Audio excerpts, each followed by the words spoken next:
Fred, do something!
Good evening, everybody, and welcome to tonight's stream. Hope you're having a good evening, had a good day, and all that jazz. It's a chilly Monday night here in South Jersey at a brisk 41 degrees. I mean, it got up to as high as 48, and there was a low of 32. Tomorrow is like expecting a high of also a 48 with low of 32. So we kind of reached that time of the year. Also, we're expecting temperatures to plummet. It's like towards the end of the week. Oh, there's that. Huh. So still, anyway, today was a good day. I got a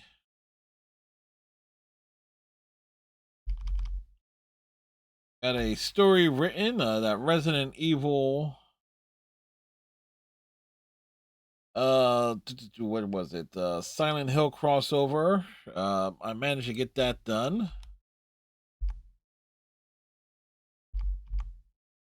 And matter of fact, I got that done like about 4:30 this afternoon. So I haven't eaten anything since like 10 o'clock this morning. So I am hungry.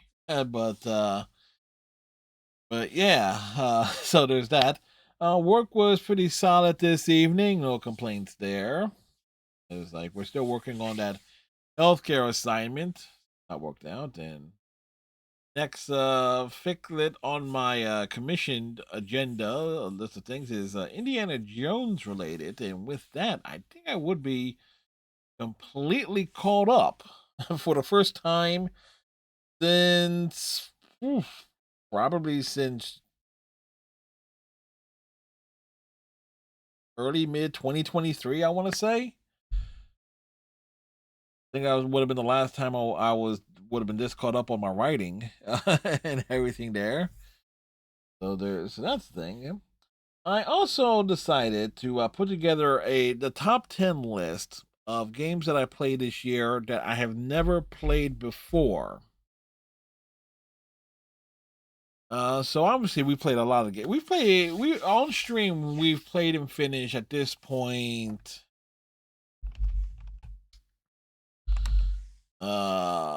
31 games, right? But all those 31 games, there were obviously a bunch we've played before. We've played the Tomb Raider trilogy before. We played Mass Effect 2, 3, and Andromeda in prior years. So it's nothing new. Hell, we played Dragon Age Origins twice before. once on PC, one via and last year the 360 version, which we are playing again this year.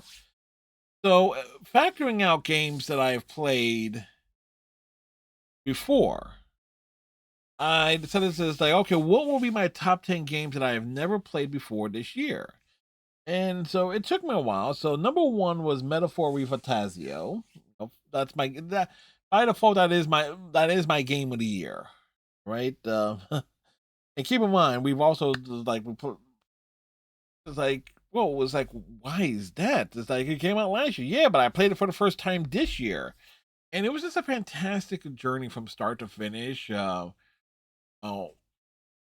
very very straightforward. The guides and walkthrough to make sure that we got the most out of every possible scene uh was certainly there to make sure that we had like the most fulfilling experience, so that nothing was left unturned in that game. Without question, it was absolutely fantastic. The best music overall as well, which is actually going to be saying a lot considering some of the games on the list. Number two, Sonic Racing Cross Worlds. We've only featured on stream a couple of times, often with the festival events. Uh, but I've been playing that off stream since it launched. I got every achievement in it. It's a game I was simply like I am playing daily. I was like I'll do a couple races after I knock out my Overwatch dailies. I do jump in and do a couple of online races in Sonic Racing Cross Worlds. Um, just to make sure I don't slack and everything, and also to try different like builds and stuff. Or I prefer a speed build. But okay, let's see if I can get anything out of. Can I get a handle on with a with a handling build or an acceleration build or a power build? What was the fourth one? Or a boost build too? These are these other character vehicle types in that game. It's like okay, figure out what works. So again, so Sonic Racing Cross Worlds is number two. Number three is Persona 3 Reload. Now we kind of cheated with this one because we played Persona 3 Portable in the past. But Persona 3 Reload is so much different than Persona 3 Portable in terms of obviously of not just its presentation with the slice of life stuff, but also with a number there was enough fundamental changes with the gameplay mechanics to take some stuff that was introduced in Persona 4 Golden and Persona 5 Royale and implement it into the Persona 3 Reload. Um and uh, there was enough like added content things to add like additional moments with the various characters like Akihiko, Mitsuru, Fuka, Ken, Shinji and the rest. There was enough there that was, and it's that okay. It's a very much it is it it stands out as a full on remake of Persona 3 that people have been wanting for decades now. Okay, it was enough to stand out on its own. I like Metaphor Refatazio more. So it's that's why Metaphor Refatazio is number one, and Persona 3 Reload is number three. Number four is Dragon Age: The Veil Guard. Obviously we started it like towards the very very end, like within the last few days of 2024. But Dragon Age: The Veil Guard is a fantastic game. Great story, wonderful gameplay mechanics. I love the combat system. Everything is actually doable. You don't really need a guide because everything is presented in a way that's like okay to make sure you do everything possible. It is a very fulfilling start to finish game. It was a perfect self-contained story that advances the greater lore of the Dragon Age franchise. So if there is something that someone comes along to do a the next obvious game with everything that was set up from the end of the Veilguard, yeah, they they left a perfect jumping off point for whatever BioWare chooses to do, or if EA ends up selling off BioWare because of like it's been acquired and they're going to do more of a focus with things. I don't think BioWare is going to remain under EA for too long. Like I totally imagine them, like any of the original properties and stuff associated with that studio, ends up being sold off to another publisher at some point. As the 76ers defeat the Clippers 110-108. Number 5, Revenge of the Savage Planet, the sequel to Journey to Savage Planet. We played it with Iceman. We were able to like roam around separately. We were having our own two very different adventures and everything as we look for every single thing possible. We got damn near every achievement in that game. Not everyone, but we for like a casual once a week game, jumping in and with the big exploring that we did, the hilarity that we encountered. It's probably it's my co-op game of the year, in many ways. Revenge of the Savage Planet improved so much on the original game. The third person format point of view made it so much easier. I mean, Iceman had a much easier time doing and seeing things than he did in the first game, and we all know this. There is the footage of when we streamed the first game, and obviously from when we played the second game. So it's again, it's just a fantastic game there. Number 6 is Anthem. Obviously, I played it back in August. It's like, and realized this is a very good game. It's a very good single player experience. The multiplayer, with folks jumping in, everything added to that experience. So I was able to see things with what the folks at BioWare were wanting to do with it. It's just too bad EA, being the company that it is that choosing to shut down Anthem as soon as they were able to turn a definitive profit. It's like, they're going to shut down Anthem on January 12th. But you know what? I will give Anthem its flowers as being a fantastic game. If it was a single player experience with everything that we saw, everything that I've seen with it, it probably would have been received a hell of a lot better.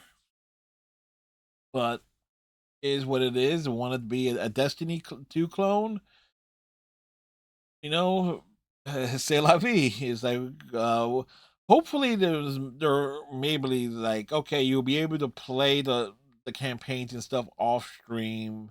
I mean, offline. It would An offline mode will be maybe patched into it when the game closes. It's like very much will hate for it to be a game that just lost the time. Was like stop killing games. Yeah, Anthem is a game that you kind of want to like hang around and for people to discover and play, even in an offline mode. It's again, it's that's gonna suck, but it is what is there. Number 7, Barbie Project Friendship. I don't care what anybody says. I found that game to be absolutely delightful. It had no business to be as good as it was, with damn near fully voiced on like a lot of major dialogue. Mini games and stuff got a little bit like repetitive, and but the story is like, okay, there was a bit of investment there, and I had like a few jokes and stuff, but it was a charming little game. I'm hoping that next year we'll be able to find a game that can continue the trend of like, okay, we had fun with the My Little Pony games, and Barbie Project Friendship turned out to be a delight. The fact that I would say it is on my list of games, my top 10 of games I've never played before this year. And the fact that the fact that it's on the list ahead of ahead of three heavy hitters, plus some stuff that I did not factor in onto the list. It's probably pretty shocking. Because what I have at number 8 is Yakuza 0. I kind of felt was the dual story and the back and forth kind of meant that's like meant a lot of off stream grinding as well as some on stream grinding, really. As it relates to Kiryu and Momija's like making sure we got like the all the business and the cabaret girl stuff done as part of the streaming experience. I spent a lot of time playing that game off stream to make just to make sure everything was done, so we didn't spend a lot of nights on it. Matter of fact, there were times I was playing it while I was working. That's how at least in terms of a lot of the especially uh, the cabaret and the again those that literally what it is like two sub stories underneath the main plot. But I kind of it felt a bit bloated, but so I enjoyed the game. I enjoyed the combat a bit. I mean, because again I was playing it from a casual standpoint, from a casual point of view. Um, but it very felt it was definitely a very grindy experience, and I know that I'm going to be expecting that. I knew that it was going to be a grindy experience going in, and I know the other games in the franchise are going to be just as grindy. So it's like, that is what it is. There, number 9, and I know it's up for Game of the Year on the Game Awards and stuff. It's probably be my no, because I haven't played Hades 2, and oh, what the hell was the other one? It was Hades 2, and anyway, my number 9 game that I have, the game that I ranked ninth of the games I played for the first time this year, Claire Obscure Expedition 33. I ranked it ninth. Visually, I'll say this: visually it is basically a PlayStation 3 game. Visually, it's a PlayStation 3, Xbox 360. It has some great visuals and everything, but I'm not gonna stand there and say it's like, yeah, it's a very stunning game, but it looks it definitely looks like wisely. You know, you have to developer says, okay, let's not shoot for these super like uh 12K visuals and whatnot. Let's make sure the game is actually competent, is well made, and it's like again, the game is pretty flawless in terms of its story, its execution, and everything. But we all know this. It was even though I got used to it, I am still not a fan. I did not like the dodging, parrying, jumping, and counter hit mechanics that it had. I'm sorry, I just didn't like that the gameplay of it, especially when you like mentally. I'm looking at it from the perspective like this year alone. Remember, we played Persona 3 Reload, we played Persona 5 Royale, we played Metaphor Fantasio. So when I'm looking at Claire Obscure Expedition 33, I'm seeing the damn near this. Actually, it's like a direct riff off of the menu system for combat that those prior games had.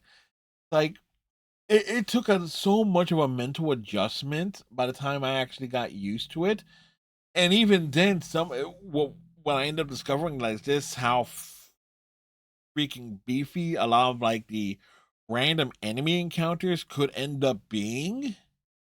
It's like, geez, Louise. It's like it's a game where you can just like one of the final things we did was a boss fight that took damn near an hour. Mainly because I was probably more actually probably I was definitely under leveled, but when you got these side bosses, these side battles that it's like will be taking forever. And not even side bosses, optional bosses. We ran into minions. There was like it was basically just like a battle of an attrition one night just to kill one enemy. I mean, again, a fantastic game. I enjoyed the game overall, but the gameplay of it, the actual combat mechanics, I did not like. And then number 10, Borderlands 3.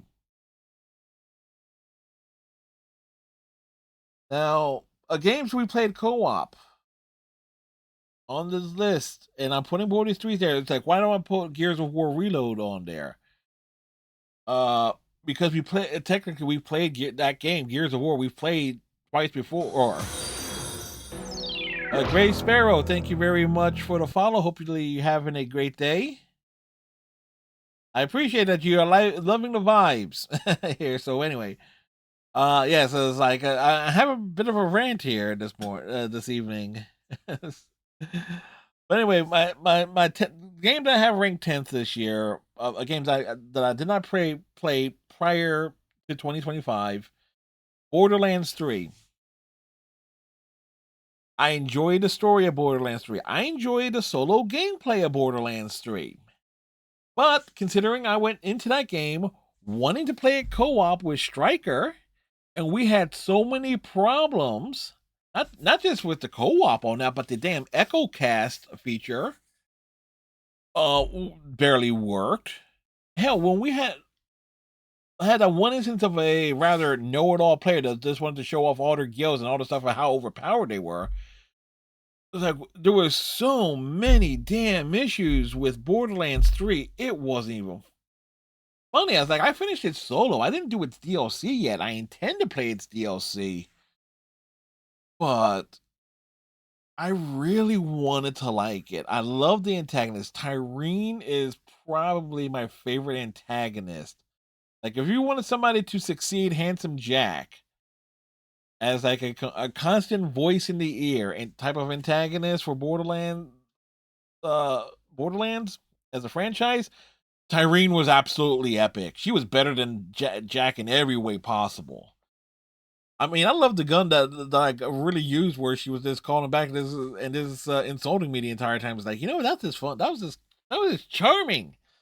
Borderlands 3, I will. The multiplayer aspect of it ruined it. And the fact that that game has been out for so long. Because I didn't play until after they announced Borderlands 4. That none of these issues were patched or addressed by the developers. Like, it's why I gleefully only pay $20 to for Borderlands 4. Like, yeah, that's right. I only paid $20 for Borderlands 4. I use my my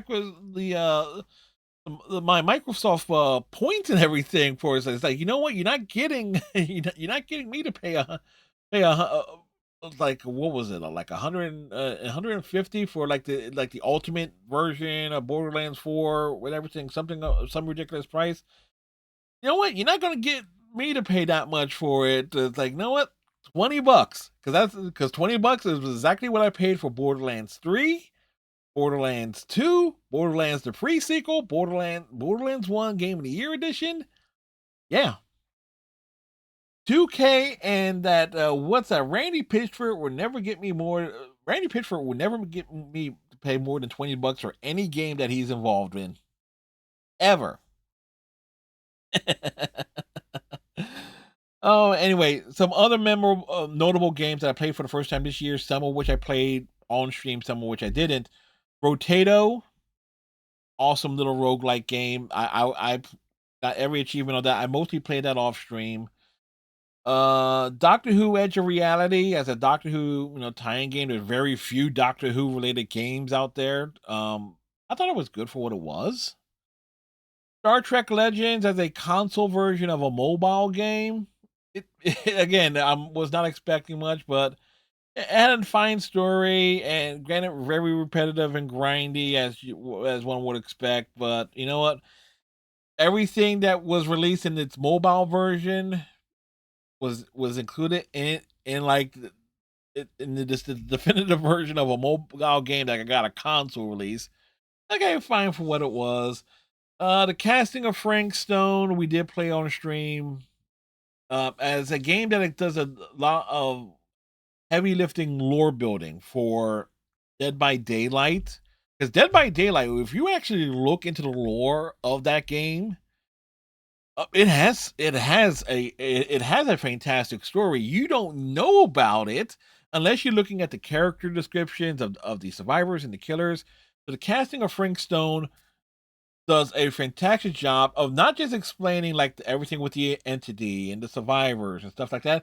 It also explains why Ellen Ripley, Laura Stroud, Leon Kennedy, uh, Albert Wesker, Claire Redfield, Chris Redfield, like Pyramid Head, uh, the Demigorgon. It's like why you got things from all these other franchises and stuff in this little uh was it isomorphic, not isomorphic, what's the term? I forget the term.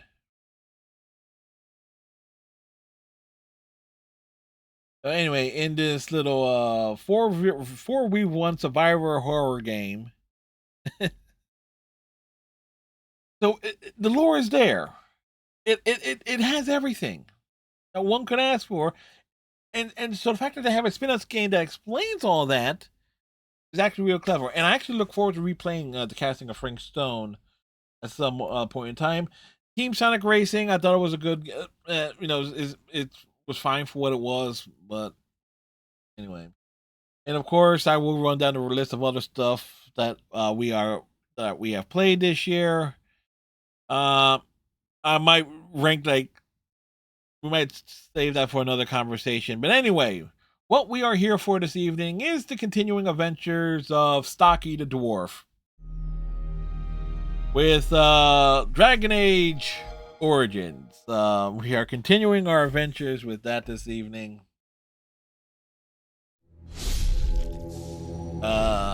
And again, it's not often I open up with like a half-hour discussion or anything that long. Cause normally it's like a recounting of my day, say hi to folks who pop in and stuff. But the fact that I put together that list, like, you know what? Throw it in there. Because if I was to do like a separate YouTube video of it, all it would be would me just talking about it, because I don't do any real editing. My DS9 reaction series is certainly proof of it.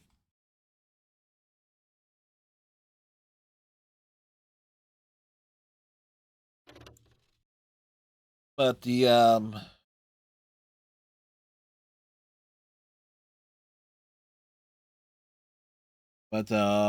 what was I going to say? So I was like, I don't splice in footage or stuff like that. I just go on the rants, on these epic adventures and stuff. La la la la la la la la. Anyway, where did we left off last? We have Morgan in the party. I know we got the then we got a dog which we named Barf.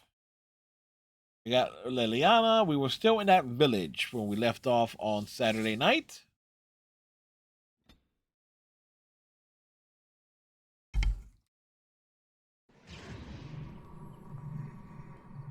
Oh, and obviously we got Alistair.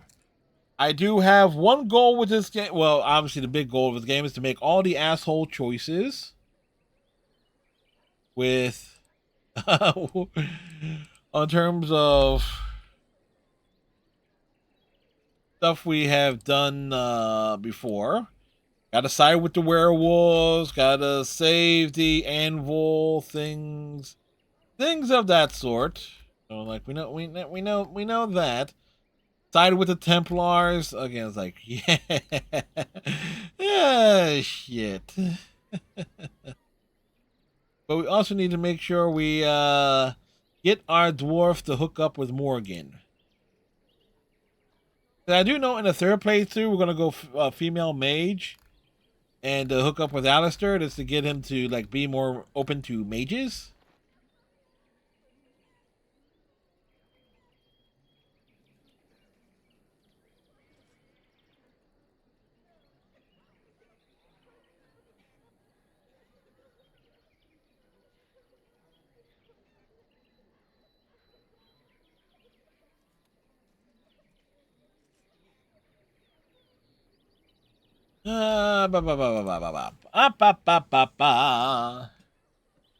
Okay.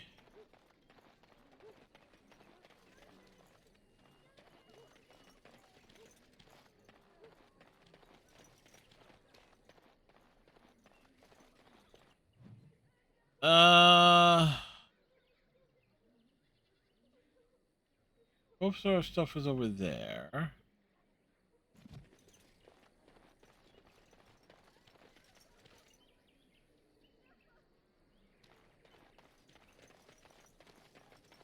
I hope more soldiers make it out of Ostagar. So much tragedy.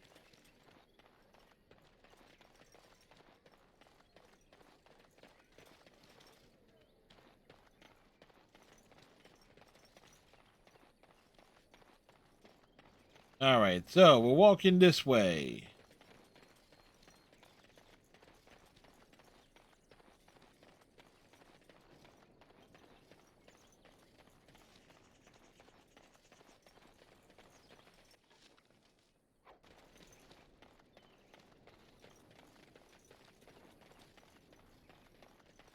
I gotta remember when we get to the camp, we gotta give, what's his face? Someone help us! Darkspawn, slay them all!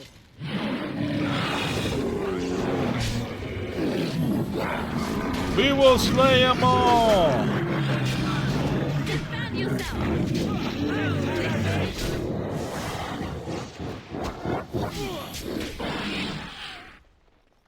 We got 'em. Timely arrival there, my friend. I'm much obliged. Alright. Yeah, you're welcome. Name's Bodon It's a fellow Fenwick, merchant dwarf. and entrepreneur. Enchantment! This here is my son, Sandal. Say hello, my boy. Hello. Road's been muddy. Hey, dangerous Sandal, these how's days. it Mind going? if I ask what brings you out here? Perhaps we're going the same way.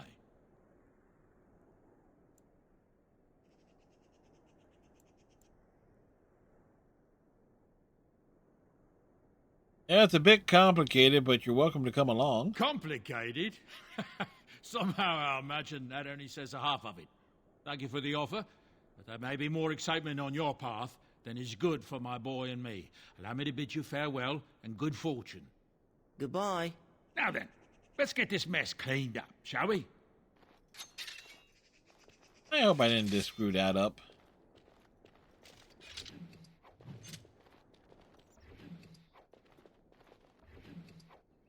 What do you wish of me? If you must. I know we did the save changes one.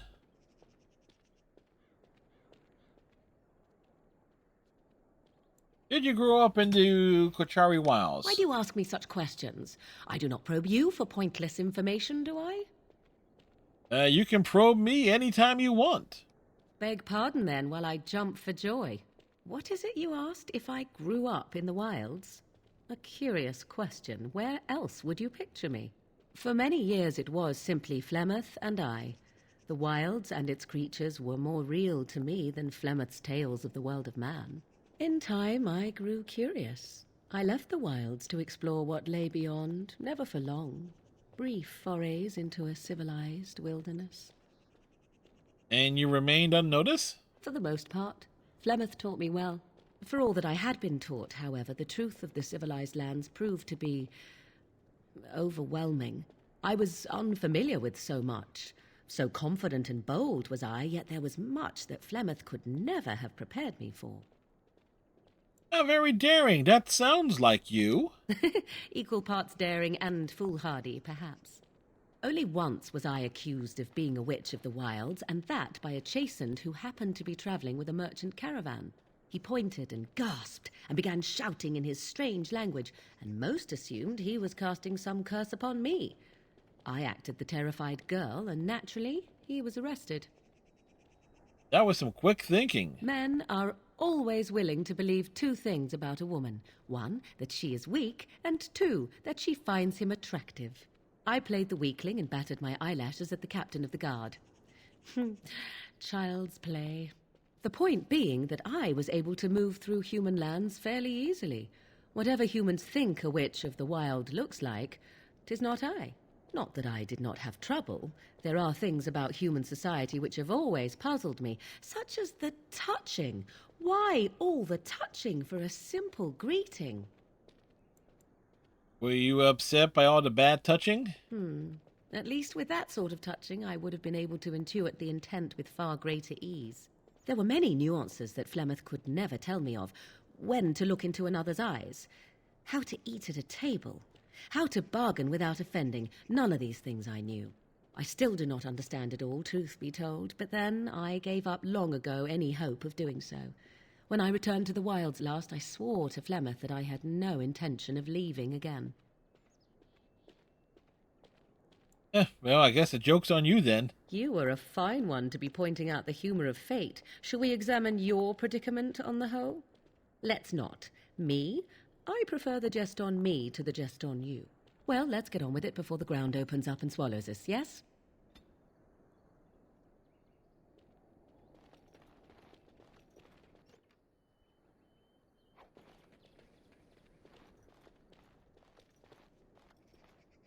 We'll be off as soon as this mess is cleaned up. Thank you, Carney, for all your assistance.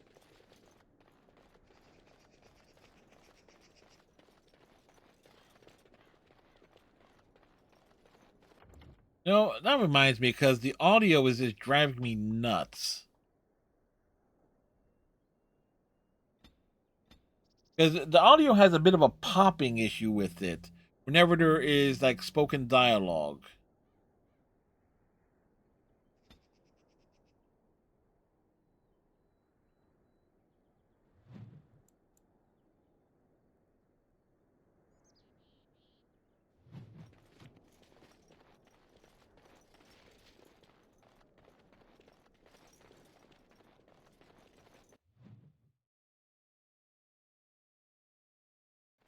And normally I don't wear my glasses during streams much these days since I got my monitor a lot closer.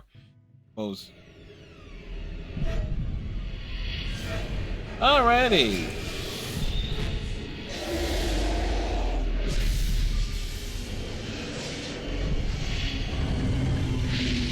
Oh, look at the big freaking dragon.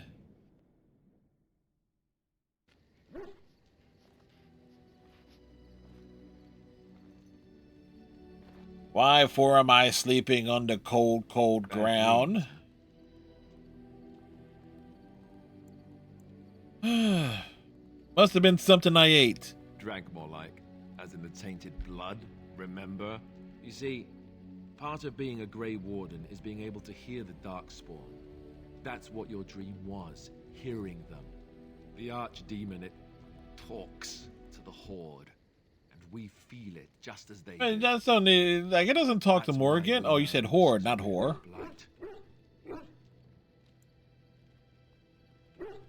Are these dreams going to happen a lot? It takes a bit, but eventually you can block the dreams out. Some of the older Grey Wardens say they can understand the Archdemon a bit, but I sure can't. Anyhow, when I heard you thrashing around, I thought I should tell you. It was scary at first for me, too. Any other surprises I should know about? Other than dying young and the whole defeat the Blight alone thing? No. I'm all tapped out for surprises. Anyhow, you're up now, right? Let's pull up camp and get a move on.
Ah, it's good to see you, my timely rescuer.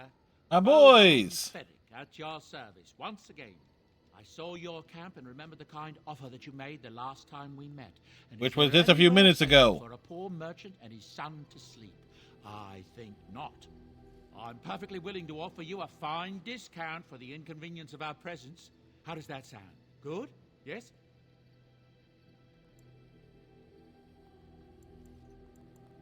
You know what? Let's see your wares, Bodon. I'm sure you'll be pleased with the goods my boy and I've collected. And Hey, with Captain your Cylon, how be you today? Ask first. No, I'll be okay.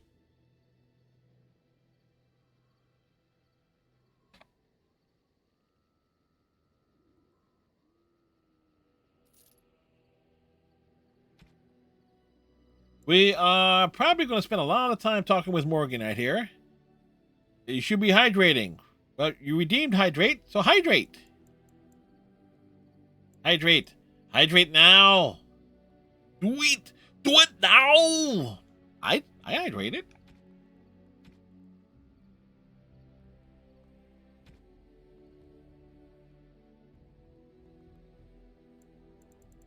Okay, runes and stuff.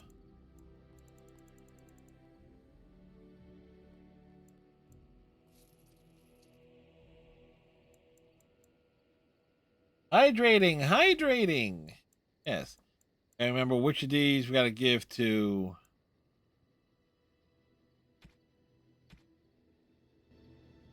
He has gone streaking. Hello. The boy's a bit simple, but he's rather good with enchantments. One of those tranquil fellas actually called him a... what was it now? A savant. I had no idea such a thing existed.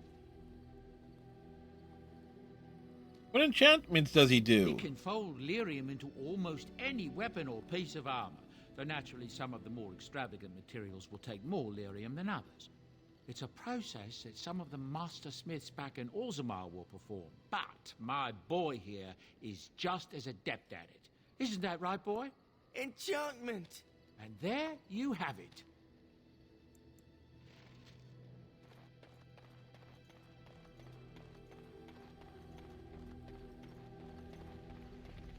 Morgan. Yes?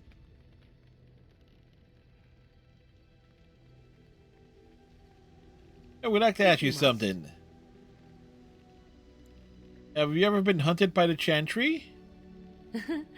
You are very cute to ask so many questions. Yes, I know I'm cute. And you are cute when you're evasive. Really? Perhaps we should be wrapped in ribbons and adorned with flowers. So cute are we, too. My mother has been hunted from time to time, yes, by Templar fools like Alistair, which should tell you how successful they generally were. Flemeth made a bit of a game of it, in fact. The Templars would come again, and she would look at me and smile and say that the fun was to begin once more.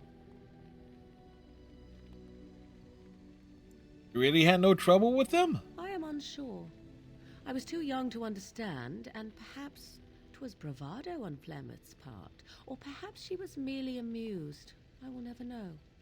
Flemeth would warn them once. 'Twas a warning they inevitably failed to heed. And then the true game began. Often Flemeth would use me as bait, a little girl to scream and run and lure the Templars deeper into the wilds and to their doom. Did you actually kill them all? Me? No, I never did any of the killing, until later. And even then, Flemeth was a glutton for that sort of thing. Thankfully, the wilds is a vast place. Once they found us, Flemeth would simply move us elsewhere, and we would be lost within the forest once again. I did not understand the danger we faced until I was much older. I had never heard of apostates or maleficarum. Do you still think that was fun? I think that my mother made it fun so that a child did not learn to fear. And I think that it was necessary. There are no trials for apostates, no prisons, no mercy. There are only absolutes, so only survival matters. If the wilds have taught me anything, 'tis this. First, you must survive. Do you disagree? You're probably right.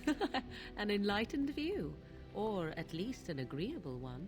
Enough of this talk. Let us return to the task at hand. Yes? We'd like to ask you something. So, full of questions, are you? Yes. Is Flemeth really what she seems to be? Well, that depends, does it not? What does she seem to be? An old woman?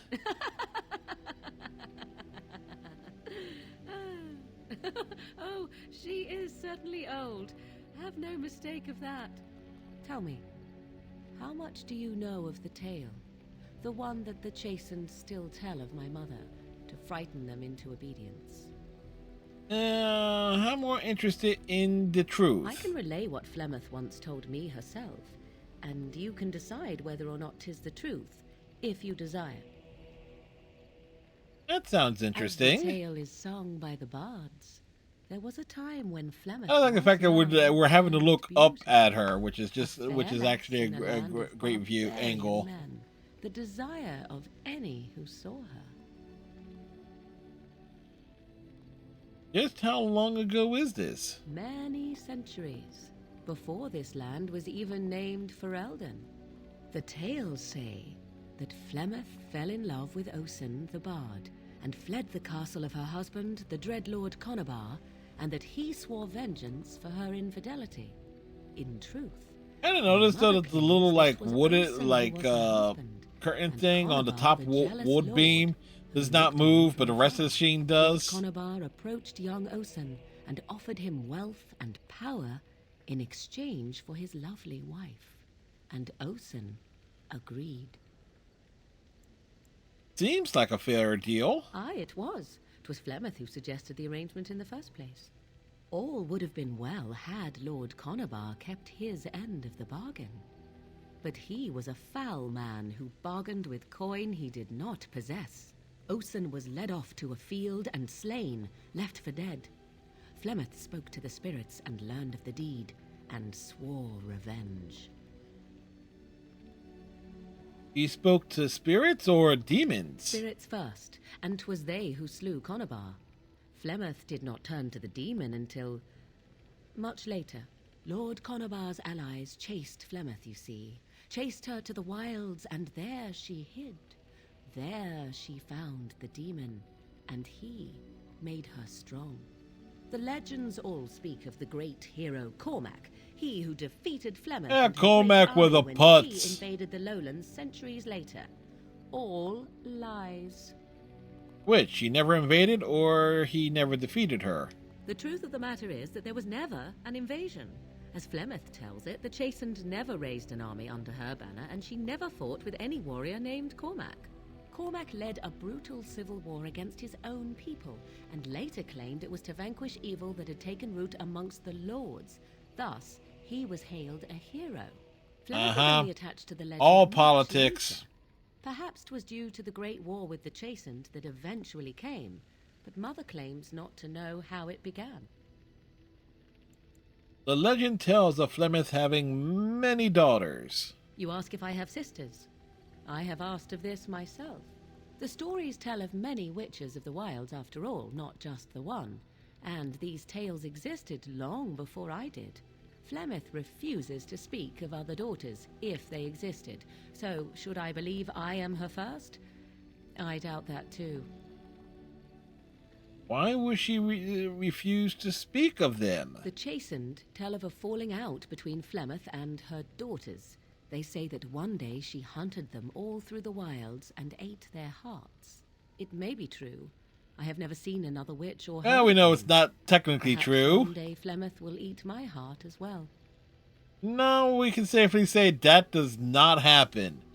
Flemeth does not eat your heart, Morgan. In fact, you become Flemeth, but remain Morrigan. It's actually pretty damn cool when you think about it.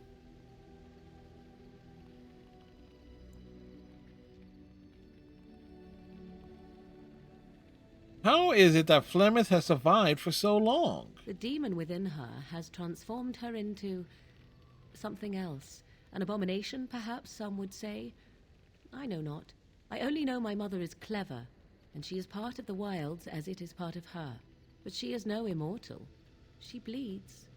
A blade in her heart would kill her like any other, were it lucky enough to find her. An interesting story, thank you. Flemeth tells it with far more embellishment than I, but you are welcome. Dare I ask of your own mother? Few are abominations of legend, 'tis true, but I find myself curious nevertheless. My mother is a useless drunk, if you must know. There's nothing really to say about her. I love her. What else do you want to know? Nothing. I wish to know nothing more. I find myself a little envious, to tell the truth. But it matters not. Let us move on. Yes? And I'd like to discuss something personal. We're in camp, so 'tis as good a time as any. What's this? 'Tis a rather odd discussion you seem to desire, leaning in so closely. Do you object? Not unless you stop.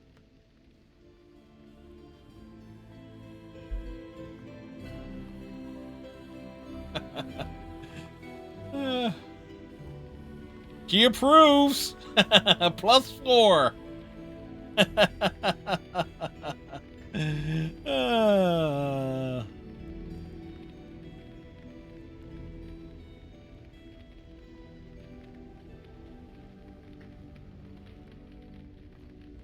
No, we're just going all in here since the option is here. Yes? I'd like to ask you something. So, full of questions, are you? Tell me, are you really Flemeth's daughter? I assume you were actually asking whether Flemeth herself gave birth to me. Truly, I do not know. I once asked Flemeth that very question, and she merely laughed at me. 'Tis not inconceivable that she could capture a chastened man, or perhaps change to a more attractive form to attract him willingly. I find it more difficult to imagine her with child. She was not always as old as she is now, was she? As a matter of fact, I remember her being younger once. She had black hair, much like my own, long and lustrous. But how could that be if she is centuries old? Has she become wizened only recently? Or are the tales of her legend only that and nothing more? Yeah, it's only that and nothing more. Having many daughters, even though I have never met another. And Flemeth has always treated me as her blood. What if you have a real family out there? I would have nothing in common with them, nor any need for what they might provide. Flemeth taught me everything I needed to learn. How to survive, the meaning of power, the truth of men. If other mothers do not teach these things, then I believe them the lesser.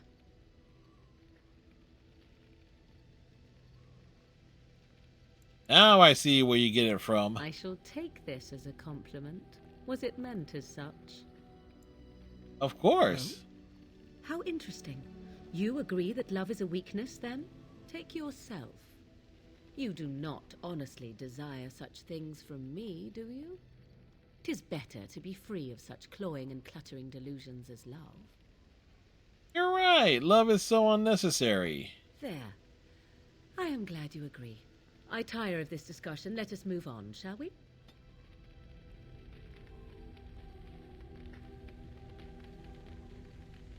Yes?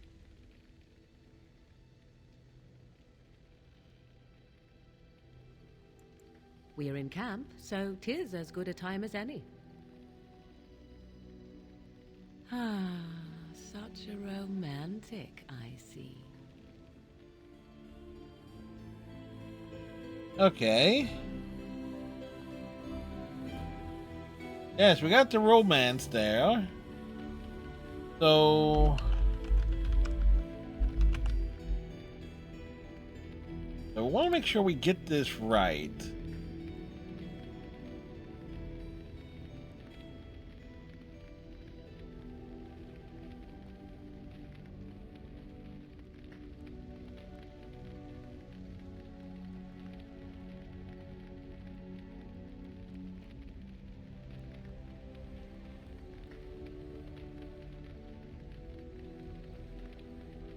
Okay, so where we're at with her?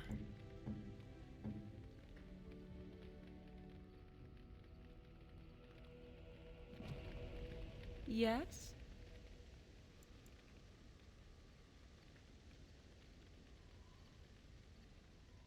We're in camp, so 'tis as good a time as any. We need to discuss this. Discuss away.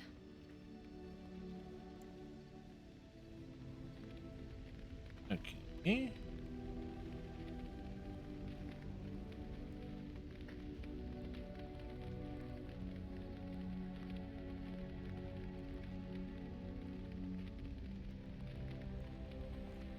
Yes? So, full of questions, are you?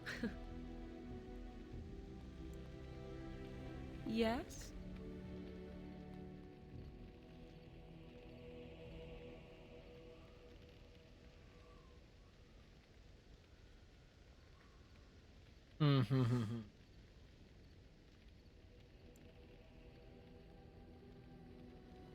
Life in the wilds must have been very lonely. At times, perhaps.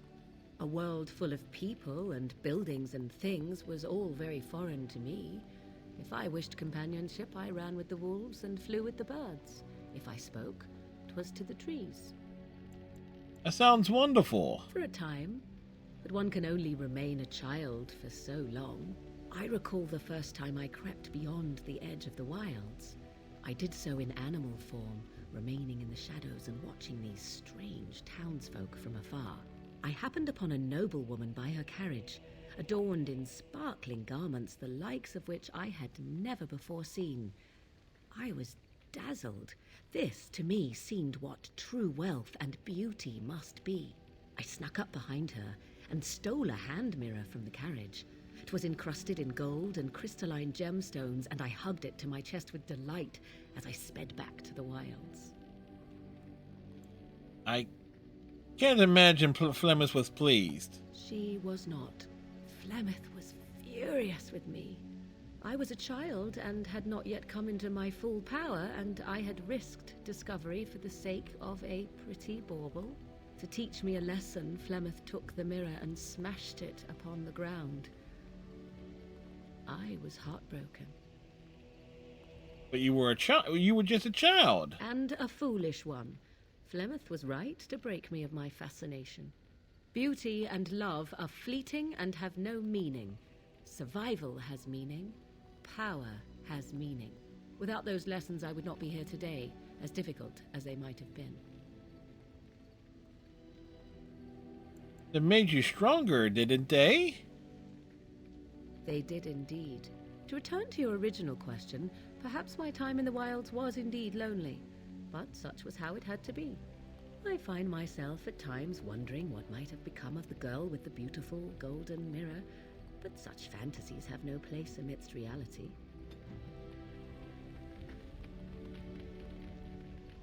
"'Tis cold in my tent, all alone."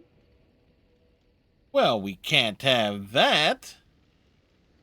"So you shall come to my tent? But whatever shall we do in that tiny little space together while we wait for it to warm?" I'm sure I'll think of something. Yeah. Good. Then let us waste no more time with foolish talk.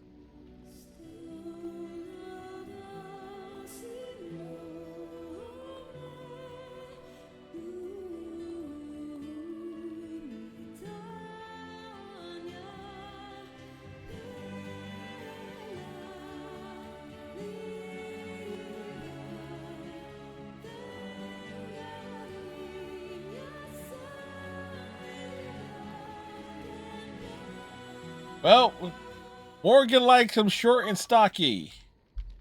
I see the stories they tell of Grey Warden endurance are not exaggerated.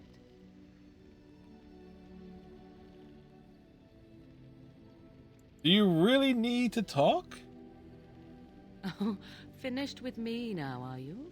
Well, you do not get away so easily as that.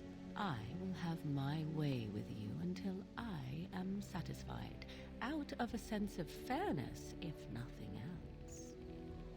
Well, that sounds like fun. I wouldn't be so quick to imagine the best. My notions can run to the painfully perverse. Simply know that I have no designs on your independence. I wish only to do what I desire, and if that coincides with what you desire, then so be it. And should you decide not to continue our misadventure, then so be it. Very simple, is it not? I can live with that. Then we should get along marvelously. Come then, let us be off before the others begin to stare.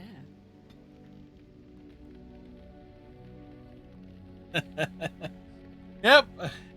We made sure, you know what, we had an objective to get the dwarf to hook up with Morgan, and we were successful.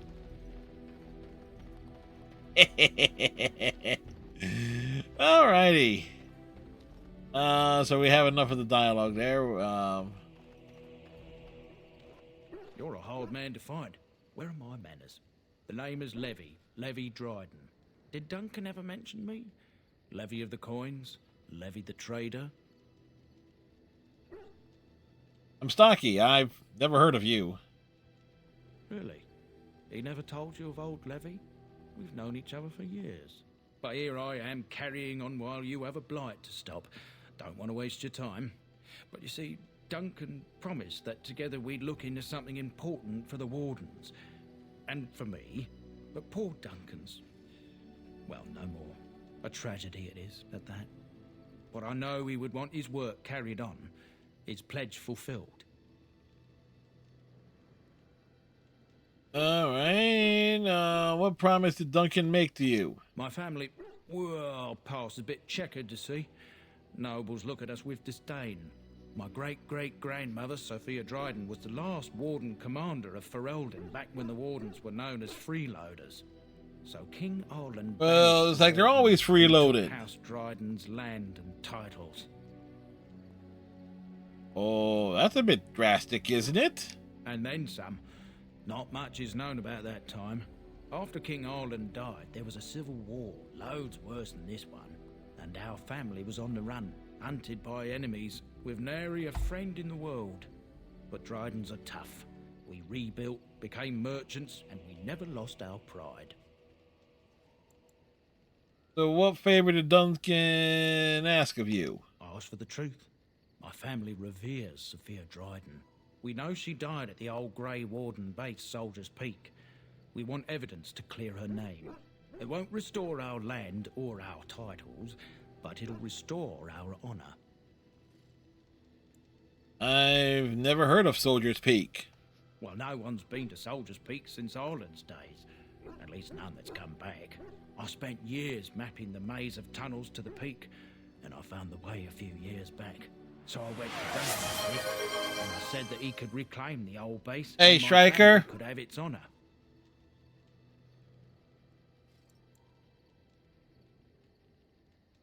So what do you need of me? I can pick my way through the tunnels at the base of Soldier's Peak, but the place, well, they say it's haunted, and it'll be dangerous for certain.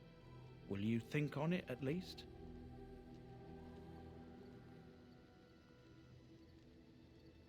Alright, well, let's go to Soldier's Peak. 1,000 blessings upon you, Warden. I'll mark down the location on your map. When you arrive, we'll pick our way through the tunnels together.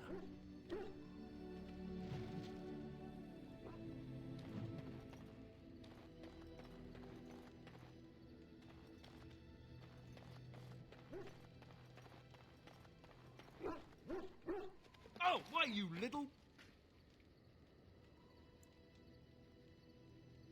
Did you just jump at the sight of your own shadow again? Oh, you're so funny. Such rapier wit. Your furry friend here took offence at me getting near his food. He snapped at me. Look.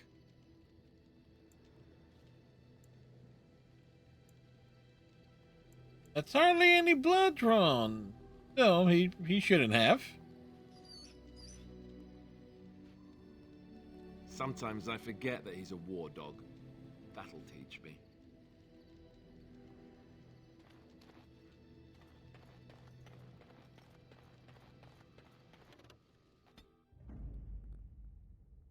Okay. Yes. Indeed. Indeed. Indeed.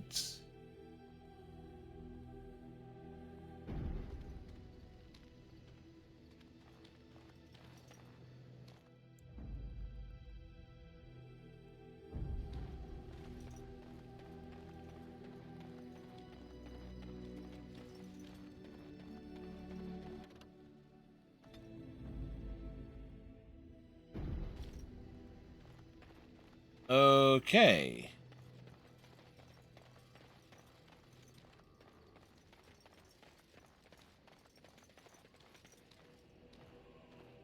Enchantment?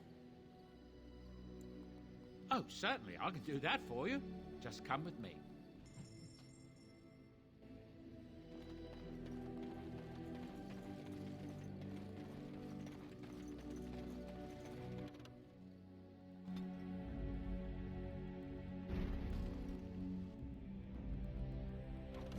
Blasted.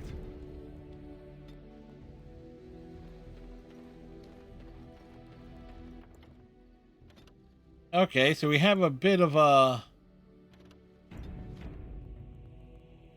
conundrum here. We are not,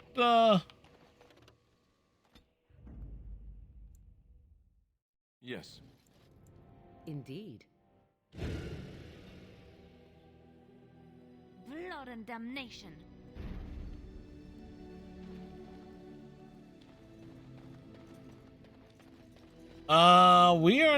we are, it is not letting us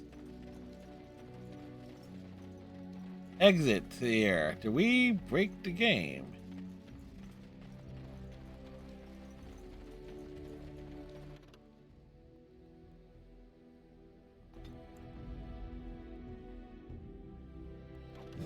Blasted. Indeed. Yes.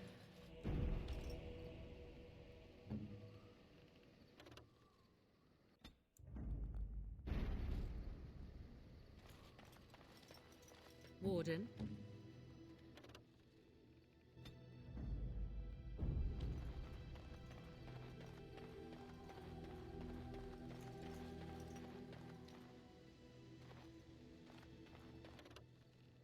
Okay. We are kind of stuck here.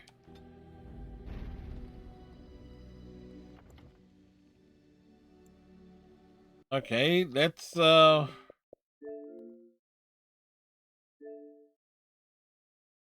let's reload the game because this that was a bit problematic.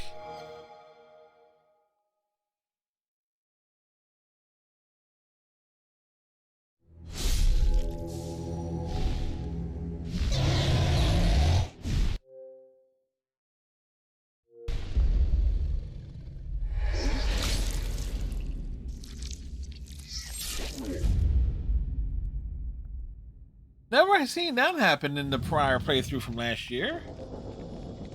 But, well, we'll move forward here.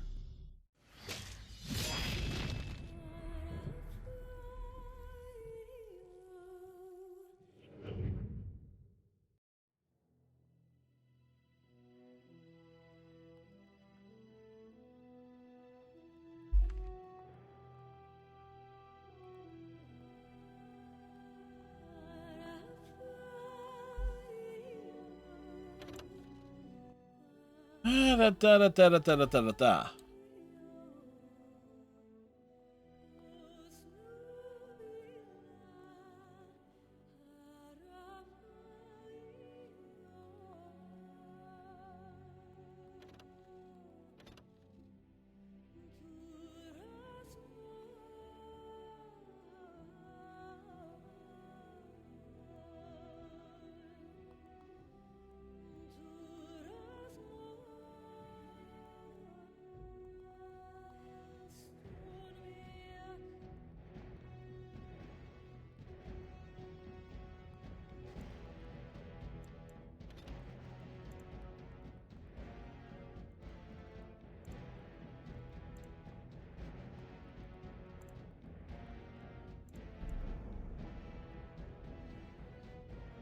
That'll be nuts if I have to redo the entire thing again.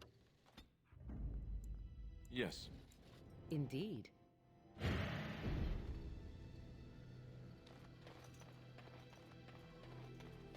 Wow, it is... Oh, this is glitched.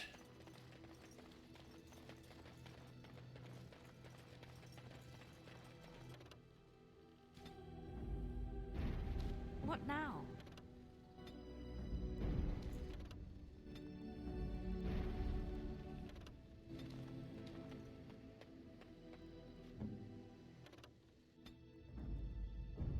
Okay, okay, what the hell?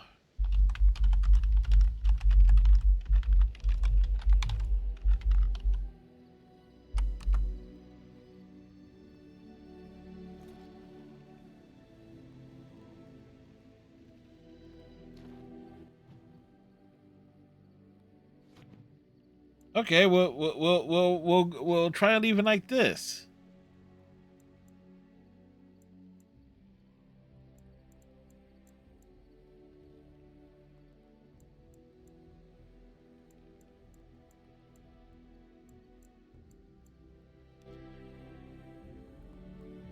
All right, so it's like,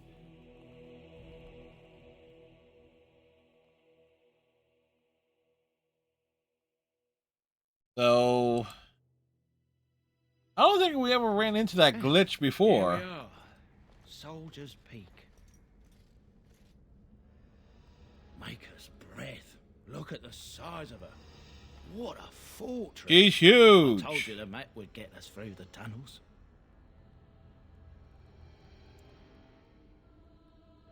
Andraste, she's impressive, that's for certain. It's just teeming with history. Can't you feel it? So, I'll follow you about, from a distance. This place has the stench of death. I expect there's trouble up ahead. Soldier's Peak. Looks like it's seen better days. Better centuries, more like. Once the wardens flourished, their ranks full, their caliber certain. Now they even accept people like you, Alistair. Hey. Morrigan, busting Alistair's balls every 10 minutes.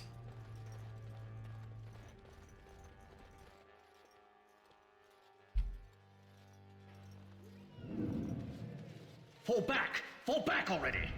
Taking the peak will not be easy, my lord. I gave the Wardens one chance to die with honor. Instead, they hole up like cowards. We follow the King's advice, then. Starve them out. But the peak has months of supplies. Then we wait.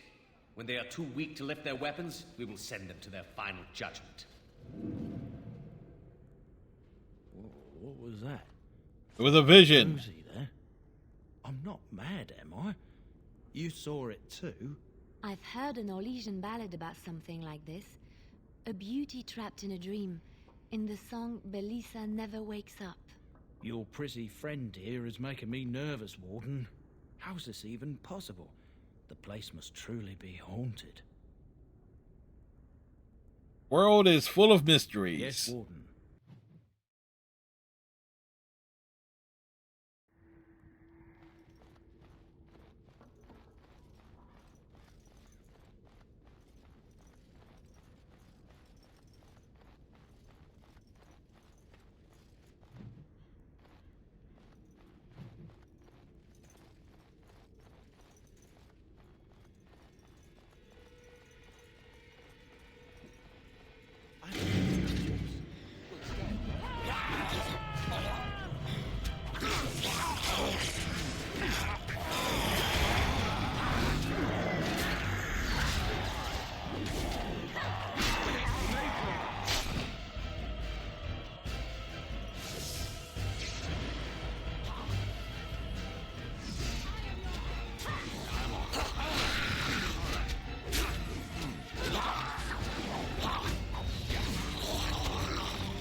Stabby stabbies.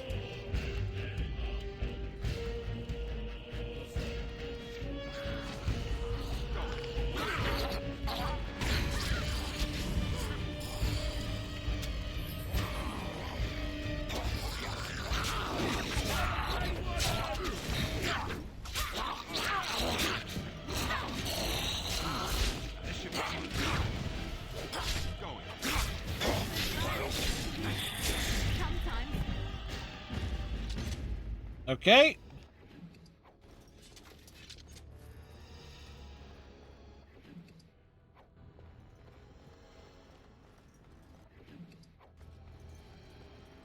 We look for the loot.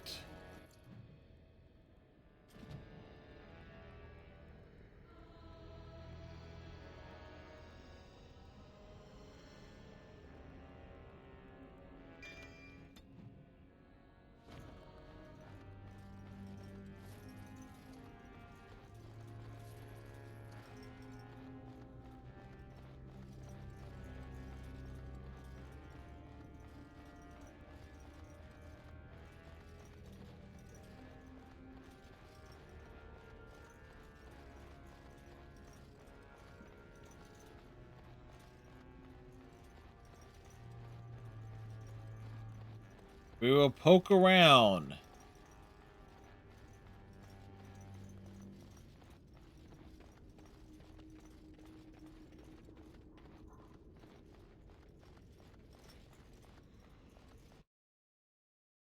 We walk inside. What do we see? The men's morale is low. My spells are of no use in this matter, Commander. There is more to leading men than sorcery, Avernus. I will remind them that they're wardens. Men, I won't lie to you. The situation... She is lying to him. Our forces outnumbered, our bellies empty, and our hearts are sagging. But we are wardens! Darkspawn flee when they hear our horns. Archdemons die when they taste our blades. So are we to bend knee to a mere human despot? No! I, for one, will never give up. I, for one, will never surrender just to dance on... Well, was she going on a galaxy quest? So I propose here and now, in these hallowed halls where generations of our brethren stood vigil against darkspawn and evil, that we send a message to that fat bastard. In Hey! this sacred place, I have proud parents. Men, strong men stood defiant and would rather die than submit to tyranny. So brave, even when starving, and my great-great-grandmother stood with them.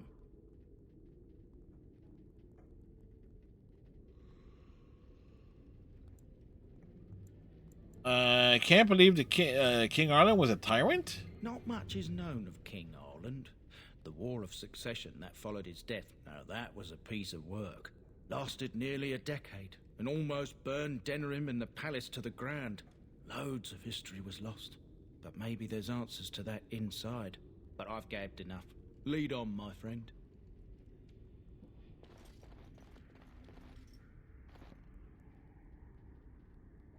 Signed by the Green Roland.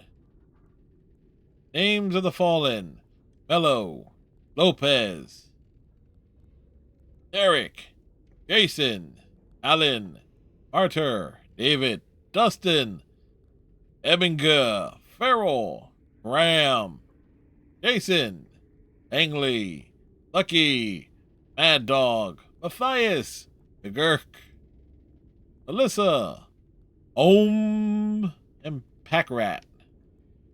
Red, Santos, Vitriolic, Weak Eye Santos, and Wellburn.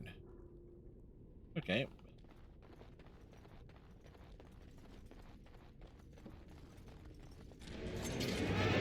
Hey, it's a break room. Guess what? We're gonna break stuff.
Yes? What now?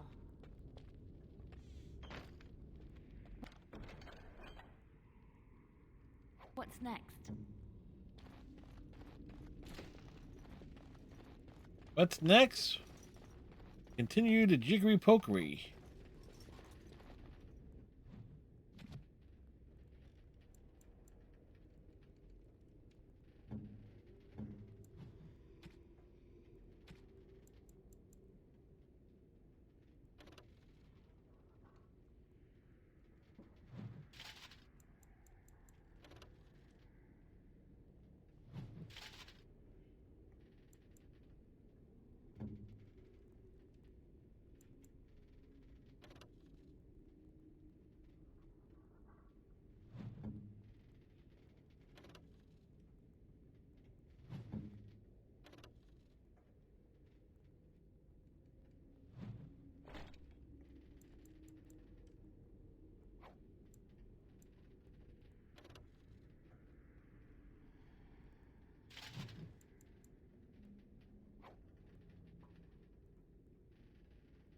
Doot.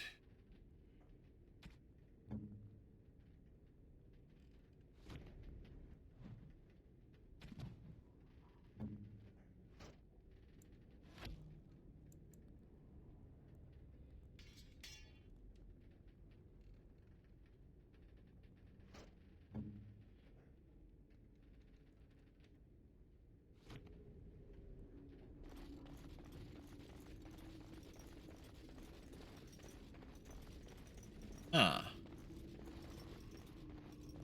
This place is barricaded.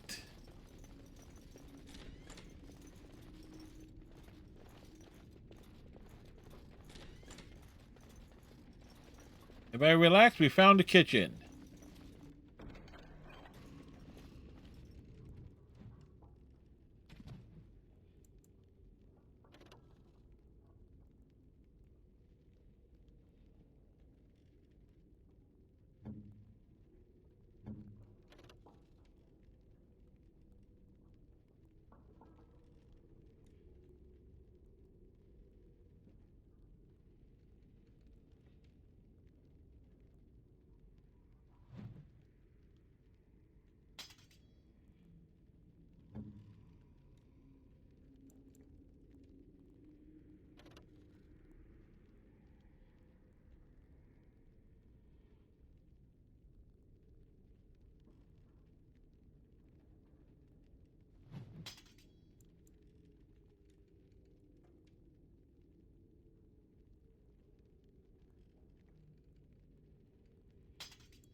You know what? This constantly thinking like inventory management.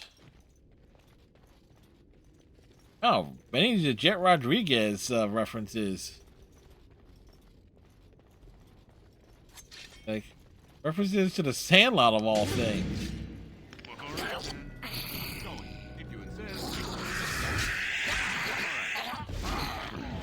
Stab, stab, stab.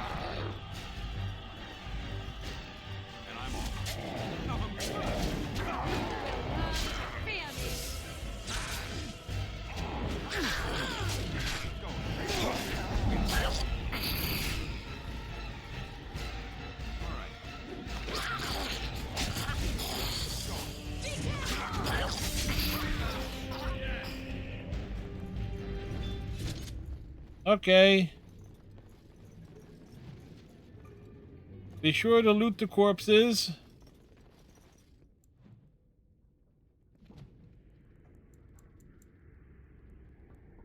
I forget.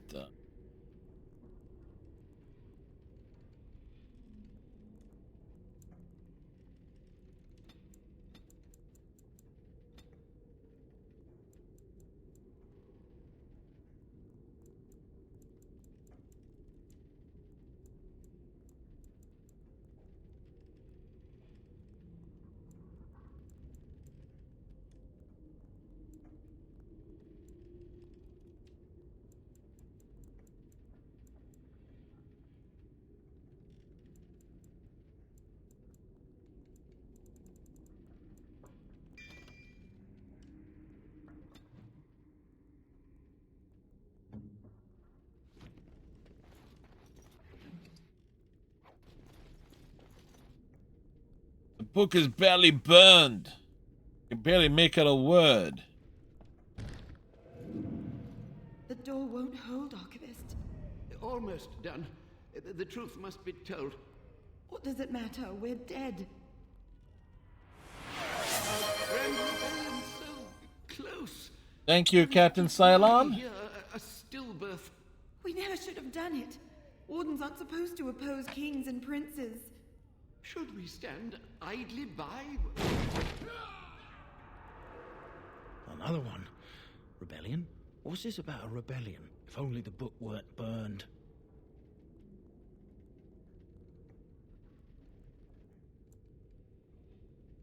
Maybe there are other records. We could only hope.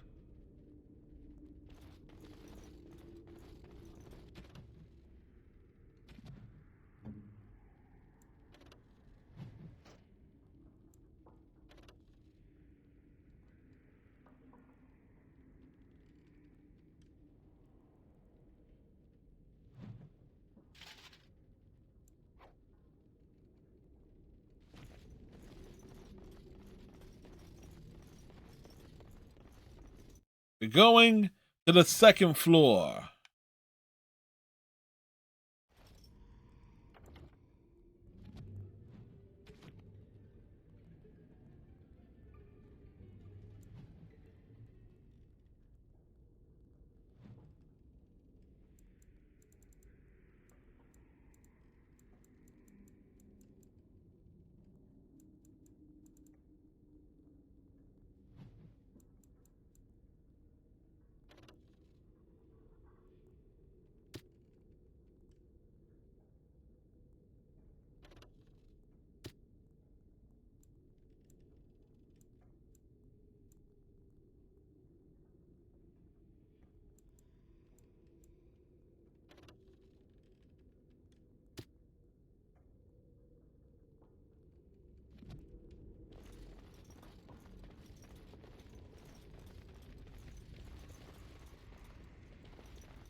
What are we running into here? Make them pay for every inch, men! She's such a badass. Avernus, we need you! Nelatep Obrasoth Sifan Net Bekon.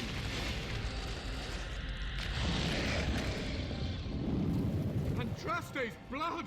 What? They summon demons? More Avernus! Whatever it takes! Tei A Bentotos Victos. What a shock! Press them! Press them now! Do it! Do it now! No! I command you, fight the king's men! Fool! So much death, suffering, and oh yes, blood. The veil is torn now. Your soul is mine, Avernus. Acolytes! What a twist! Retreat now! The battle is lost! Avernus! What just happened? Oh no, more fighting. Yep, more fighting.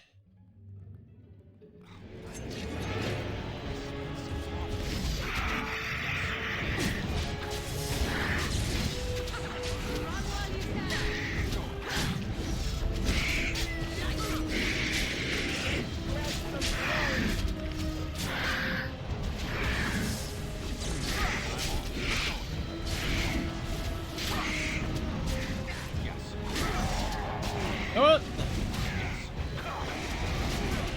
I think I forgot something here.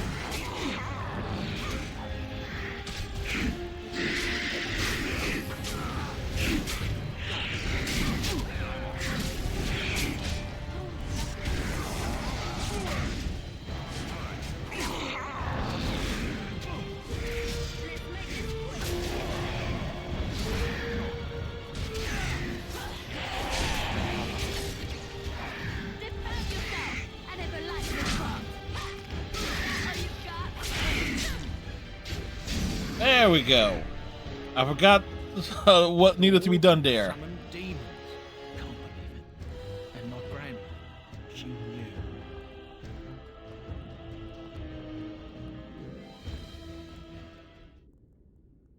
knew. She was fighting for her life.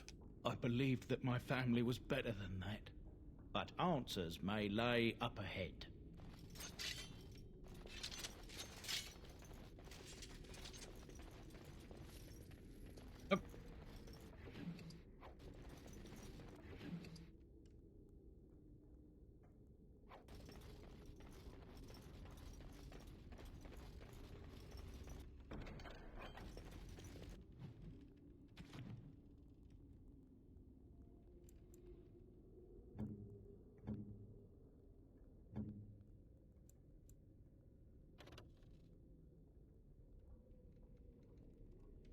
Okay, we can hold on to that.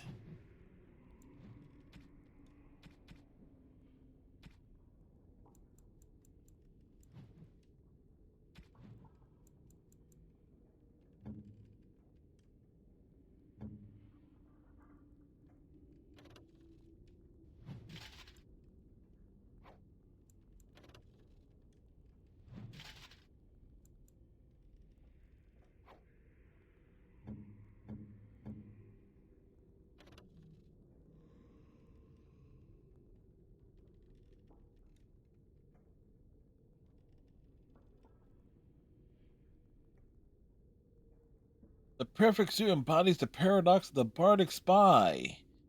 It detail yearns for an audience.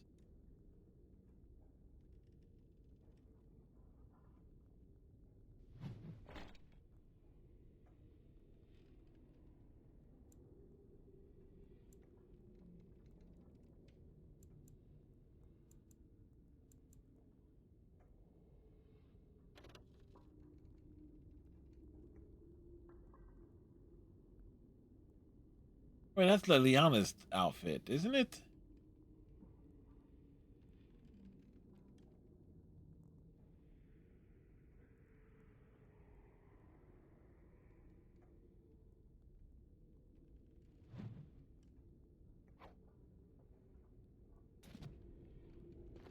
Either which way, we're running around in Drake skin. Where did a dwarf get this type of armor?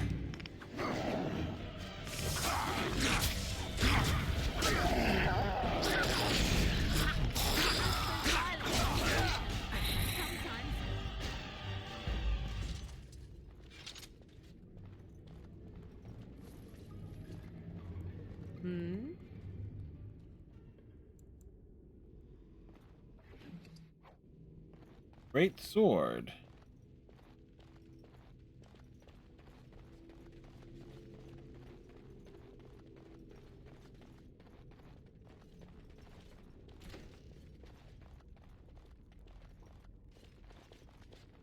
Step no further, Warden. This one would speak with you. Who or what are you? This one is the Dryden, Commander, Sophia. All these things. Grandmother? You have slain many of the demon ilk to get here. This one would propose a deal.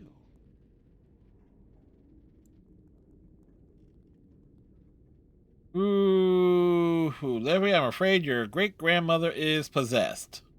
That, or she's really let herself go. My great-great-grandmother is dead. I don't know what that is.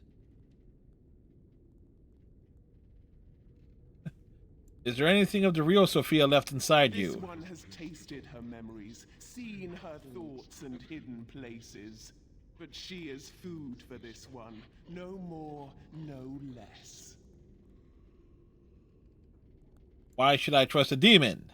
What is one woman child compared to your might? Strike me down if my terms offend. A fool this one would be to betray the Warden. Alright, tell me about this deal. You can't be serious. There's nothing left of Commander Dryden. She's possessed. Your fledgling should mind its place. Meek, subservient, quiet.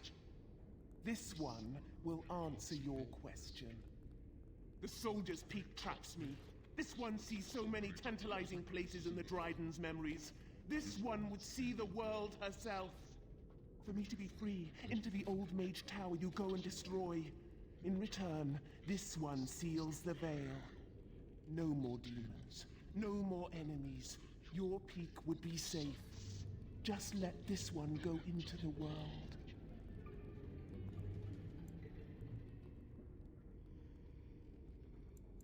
I'm here on behalf of Levy. Tell me of Sophia Dryden. This one knows all, but will only talk after the tower lies broken. What exactly will you do if I free you? This one will roam. This one will see. This one will feed. But without me, the veil will grow weaker. More demons, more misery. You choose just one of my kind, or many.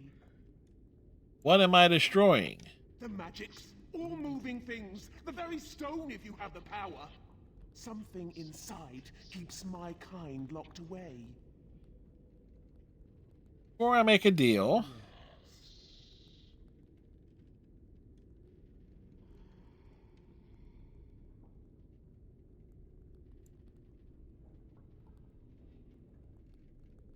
you tell Levy anything he wants. No.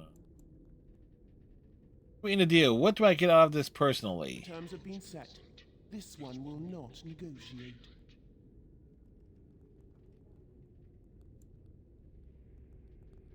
Can you tell me anything about the tower? You only must destroy.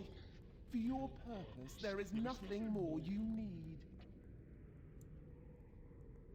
You tell Levy anything he wants to know about Sophia. Warden, my family's been looking for answers for over a century, but not like this. The veil must be mended. It's the only way. I'll support your decision either way. Agreed. Any questions Levy has of the Dryden will be answered. Off to break the tower, then. Good, good. Nothing must live. Gnash stone with teeth if you can.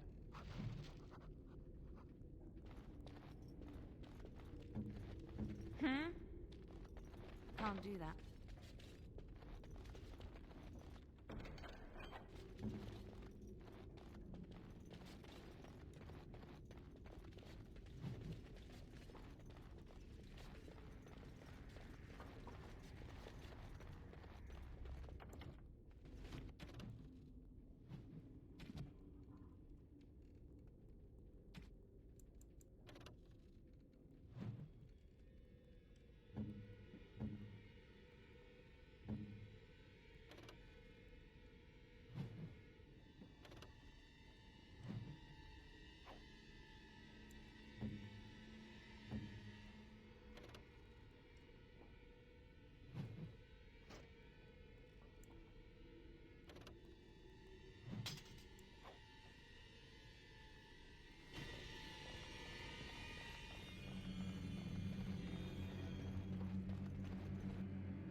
How about the assholes?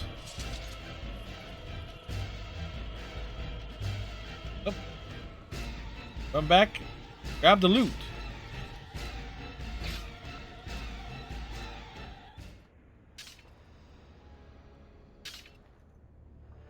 Yes?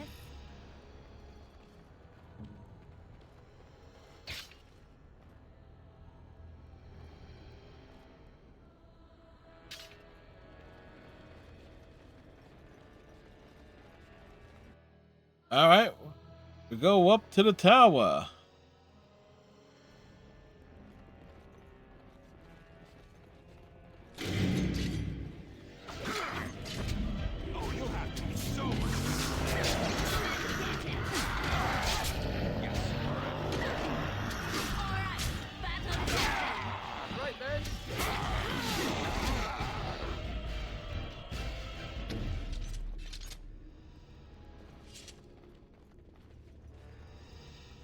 There appears to be old research of the mage. They detail a series of experiments in terse clinical handwriting. Day 32. The subject is not responding to the stimuli. Testing the pain threshold has uncovered nothing. Only 3 subjects are left. Day 82. If only I could reproduce last night's extraordinary success. Electricity is only a catalyst. The blood is the key. Day 97. Energy and blood. Repeated applications have duplicated the results. I conjecture that success can be induced alchemically. But there are no more subjects left. If only I had 1 more, or a dozen. The things I could do.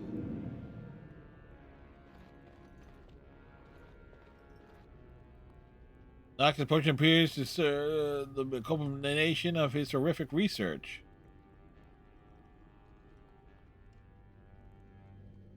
Well, we'll drink it. What's the worst that can happen?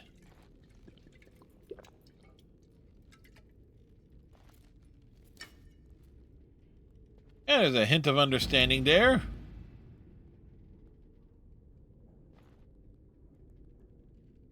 We have access to new abilities.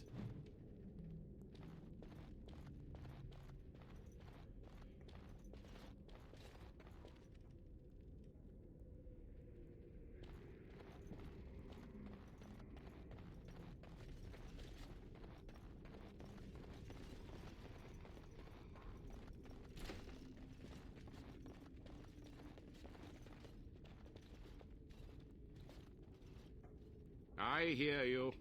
Don't disrupt my concentration. You old bastard.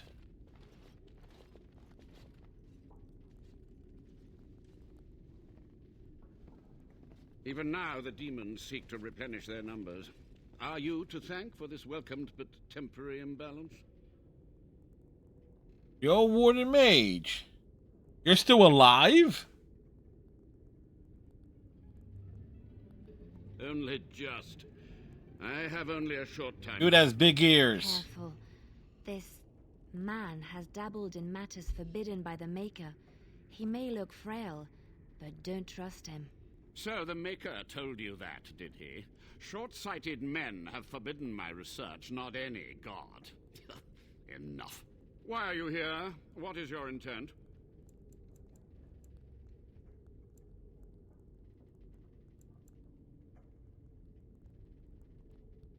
I've seen your experiments. They were necessary. Any tool, any iota of information that could defeat the fell demons was justified. As a warden, you should know that. Necessary. Having to relieve yourself after an 8-hour ride is necessary. Yeah, he's right. But there's no excuse for summoning demons. Charming.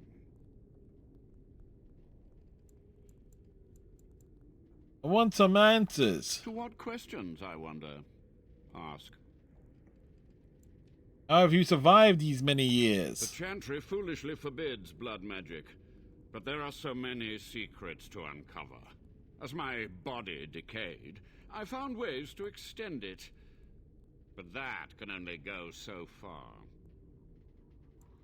Alright, what happened here?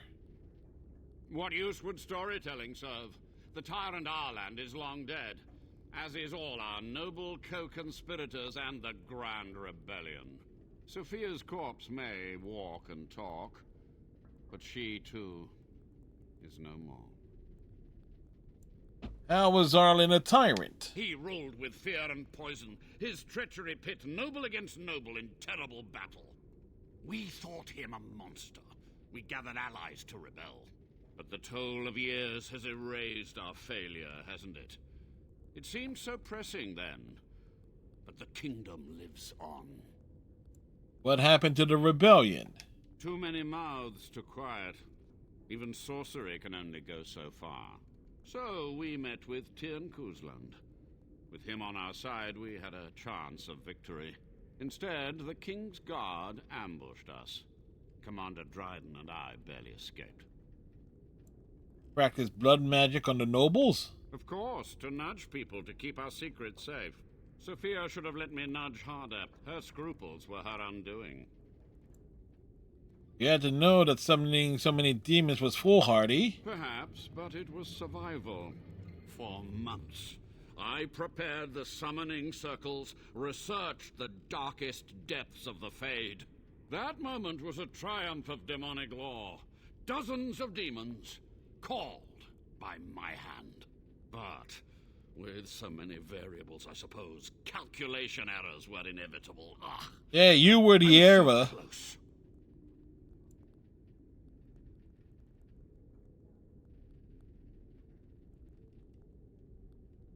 You're to blame for all this. Some things you just don't do.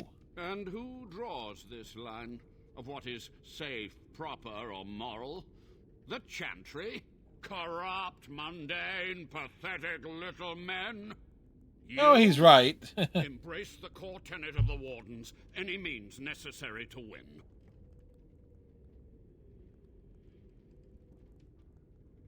Commander Dryden knew of the demons? She gave the order. I would have summoned the demons anyway. Only under Wardens can true magical research continue. A chance to rediscover the secrets of ancient Tevinter. You do remember how that ended? The Black City, Darkspawn. Chantry lies told to subjugate the mages, to keep them docile. Excuse me. Give me a moment.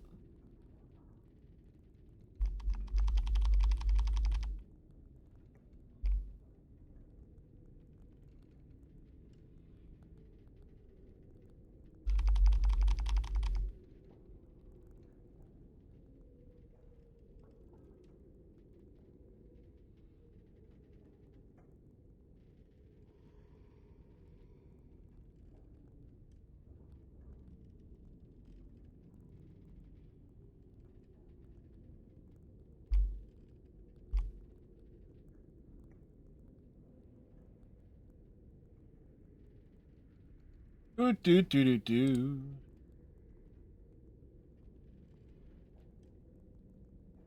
How do you know the Chantry is wrong? And how do you know they are right? Their faith would have you swallow a great deal for small comfort. Hey, you know he's right. I'm proud of your actions. My only regret is that it failed, and that I never had a chance to make Ireland pay. Want to ask about something else? Yes. Sophia's great-grandson brought me here. Levy, go ahead. Master Mage, Excuse me. My family name has been worth less than dirt for over a century. Do you have any proof that Sophia was a hero? The boy who braved the mists. So you heeded my call. And you are a Dryden. The cosmos has a sense of humor. Your call? He was but a boy when he entered the tunnels below the peak. His heart pure, his character certain. In dreams, I gave him the keys he would need. He would be my deliverance. Just answer his question. Your great-great-grandmother was the best of us. Brave, charismatic, fiery, utterly devoted to the fight. But still we lost. We fought against a tyrant, you know, so full of vigor then, so blind to consequence. But proof? There's none to be had. Sorry about that, Levy. I had hoped. But thank you, Warden. What was the purpose of the experiments? To stop the demonic tide, to correct the miscalculations of the past. Blood magic comes from demons. They could counter every bit of law I knew.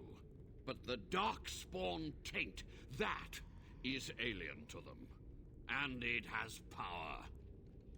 What power? The Wardens use it merely to sense darkspawn. A triviality. My research has discovered so much more. Hinted at even greater heights.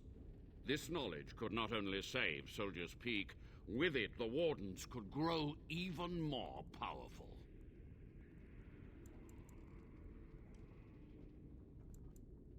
Only a monster would sacrifice his fellow Wardens. It was necessary. It was vital. Was it? The few meager years of life they would have spent trapped in this tower were nothing compared to the greater goal. I gave their death meaning. This is wrong. You're no better than the demons. You dare to judge me? Yes, I dare. have stood in relentless vigil against the demonic ranks. I have done this task without complaint, without relief. Time for questions is over. So be it. My only request, if justice or vengeance drive you, stay your hand until the demons are dealt with.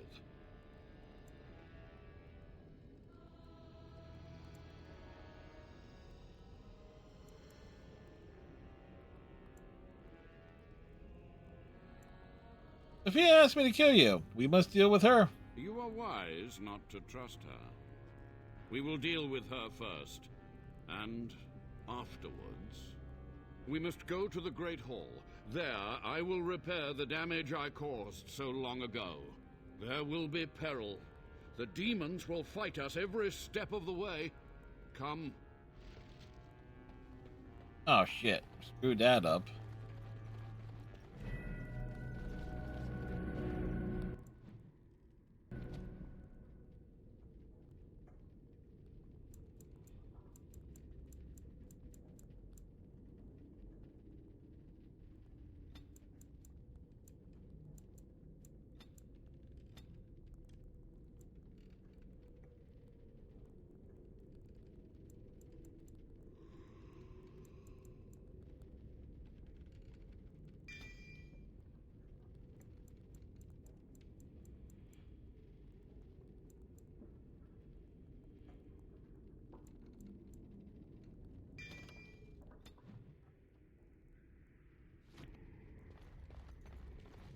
Well.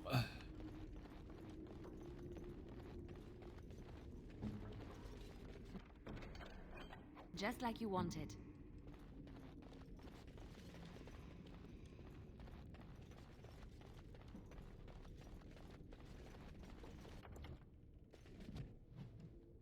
So we made a mistake there. What's this? Two-handed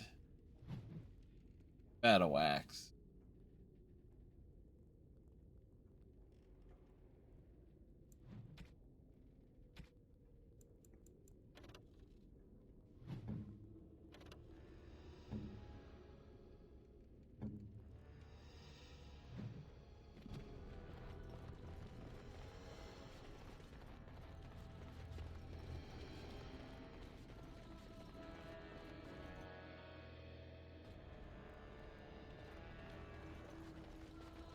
We must hurry. Trap right ahead.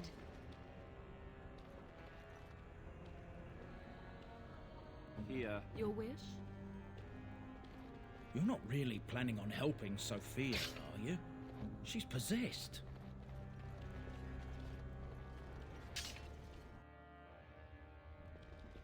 He lives! You were supposed to kill him! Ah, the architect of my downfall. So clever in your deceit. And what has it brought you? Treacherous wardens, at every turn! This one will crush you!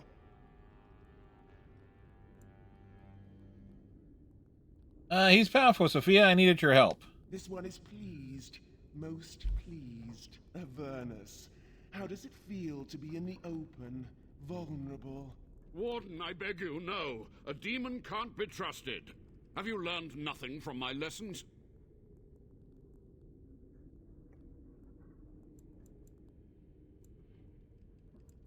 They trust you. The last men to trust you were badly served.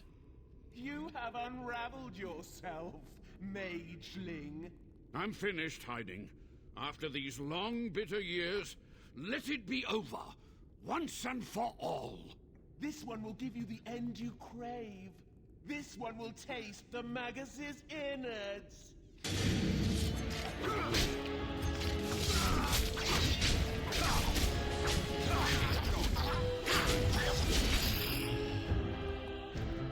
There we go.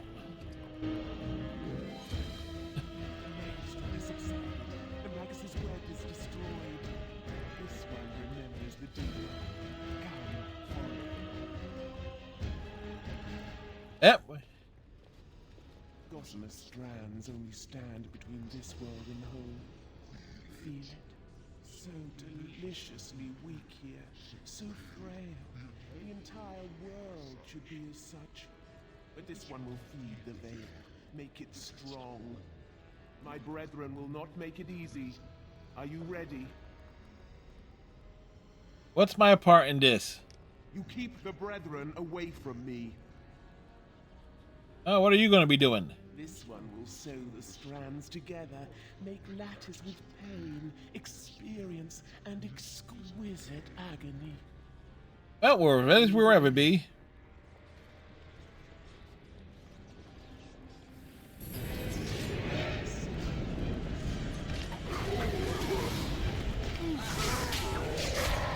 I think we work well together.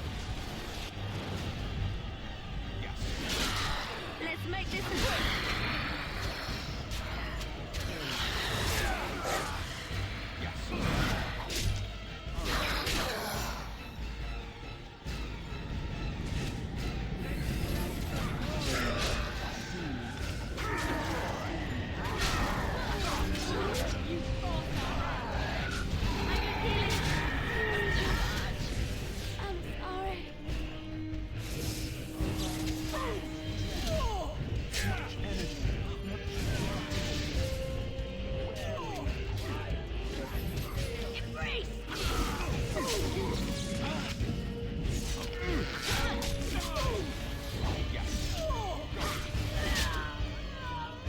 There we go. Now I'm all light-headed.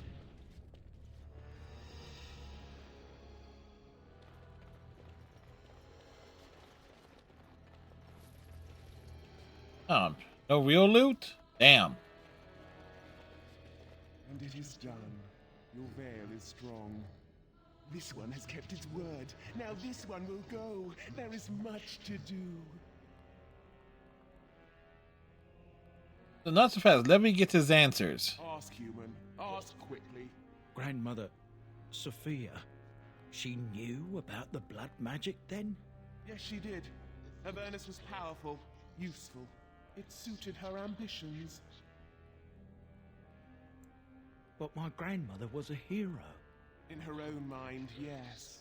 She aspired to rule the land of the waking, to cast out the tyrant king, to mete out justice to those who betrayed her. Cousin Arland was so coy, so devious. Years before she sensed the asp. Sophia was the king's cousin? The old king died without kin, and the Dryden sought to don the crown. But the boy Arland was thought pliable by those in power. Fools. The Dryden, powerful, charismatic, insightful, and ignored. They gave her a choice, death or the Wardens. She bided her time, she waited, she lived. The boy King Arland spread terror, spread death, and the Dryden plotted. But Arland's spies were too clever. She was discovered, and her last battle was here. Okay, so, yep. Treachery afoot in these Games of Thrones, apparently. And you, demon? How did you come to take her? When the Avernus deserted her, the Dryden would not die. Fierce pride, lovely, delicious terror. This one came to her. She would live in a fashion. And so she does. For this one is honest. Do you have any proof of this? Any proof of her good deeds and bad? Poor ilk of this body. This one has nothing. Only words lost in the wind. Sorry, Levy. What to think? The whole family held to the belief that Sophia was a hero.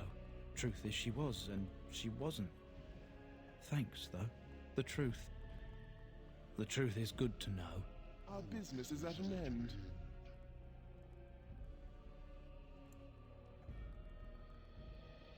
Get a one-day head start. Use it or die. Yeah. Scoot. You will never see me again, Warden. Scoot. You've done it, Warden. Soldier's Peak is safe again. No matter what she said, I dare say you haven't seen the last of Sophia Dryden. I'm not sure that was the wisest of moves, but there was no proof to redeem my family.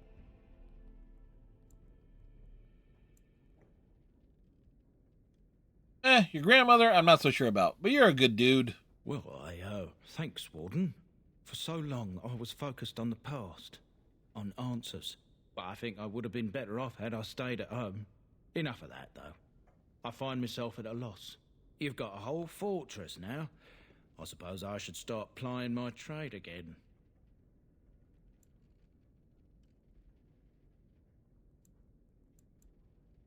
Any chance I could convince you to stay on?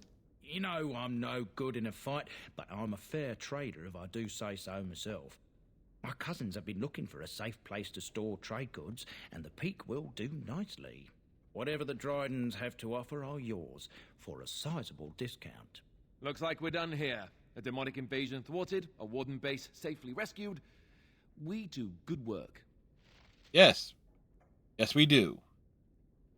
Once my family comes, I might have some merchandise you could buy. Might tidy the place up a bit, too. Well, my nephews will. Yes.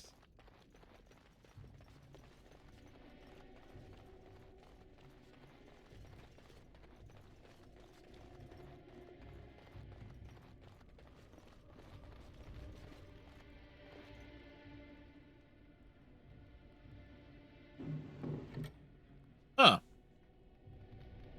And what's this?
Hey, was there like a... What am I forgetting?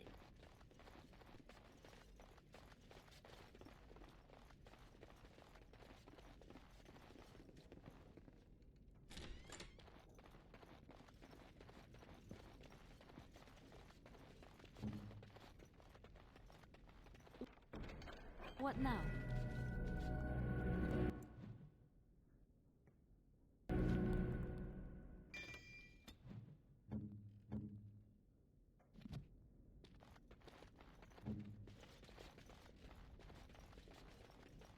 We wanted to make sure we didn't forget anything.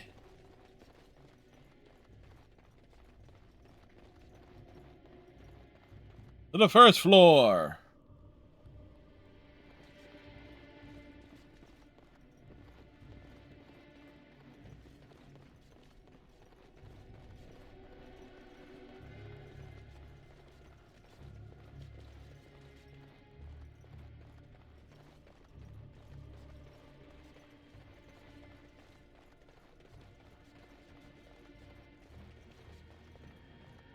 Which one was the way out of here?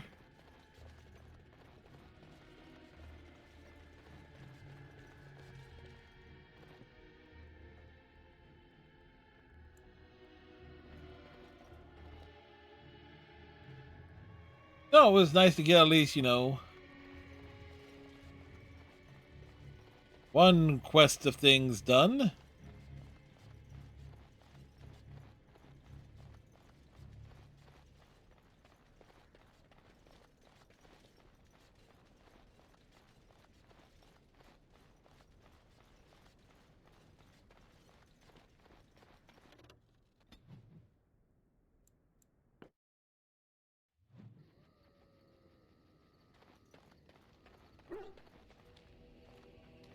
I once heard a really old legend about how the Hound warriors in the days of the old tribes would feed their Mabari the flesh of the vanquished.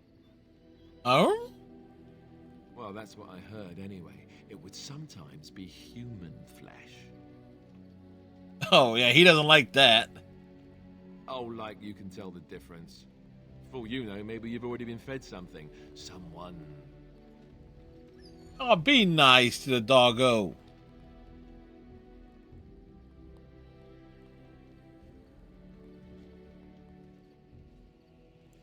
I never feed you another human being. It's not cannibalism if he's eating it, you know.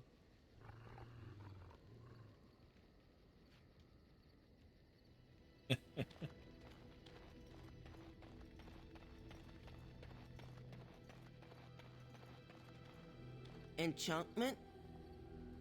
Enchantment!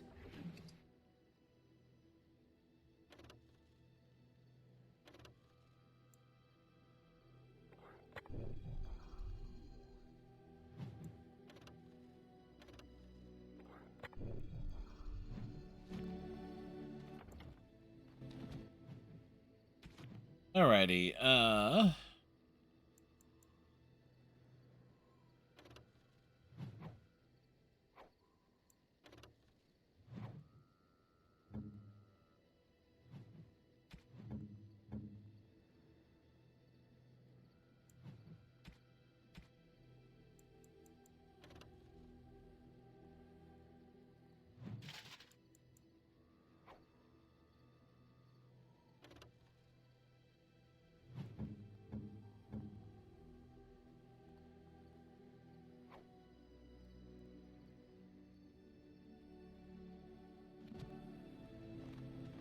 You and your friends are formidable folk, indeed. It's good to have you along on the road. so what's your story exactly? Oh, nothing so unusual and so interesting as you and your companions, I'm sure. Dwarven merchants are common enough on these roads, aren't they? Have you heard any I rumors? hear news from Dinnerham that Tyrn Loghain has been declared the new regent. It makes sense, his daughter being the queen. That's what I've heard on the road, anyhow. Take it for what it is. I'm sure you'll be pleased with the goods my boy and I have collected, and with your discount.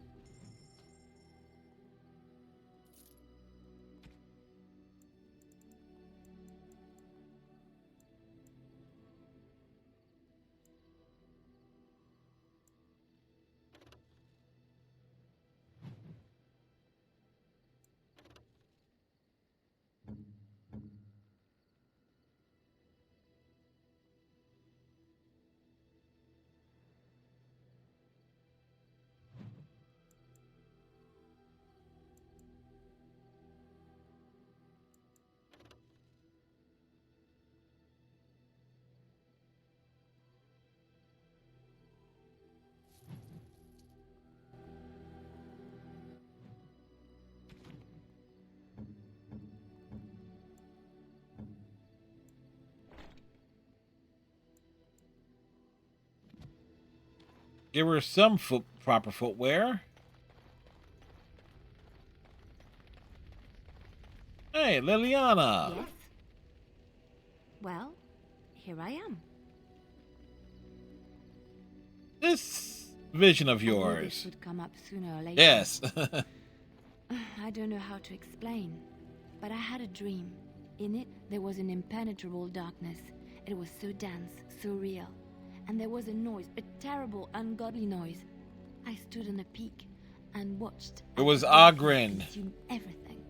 And when the storm swallowed the last of the sun's light, I fell, and the darkness drew me in.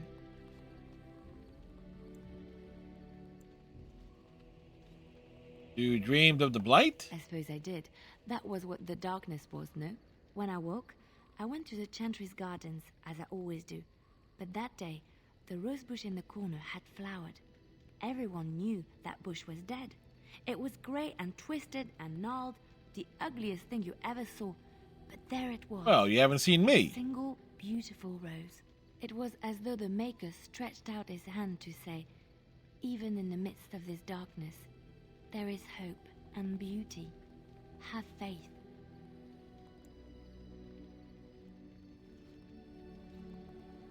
And this made you want to help me? In my dream, I fell. Or maybe I jumped. I'd do anything to stop the Blight. I know that we can do it. There are so many good things in the Maker's world.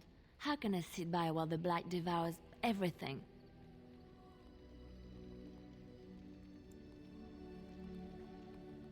I suppose I couldn't sit by either. That is why you're a Grey Warden.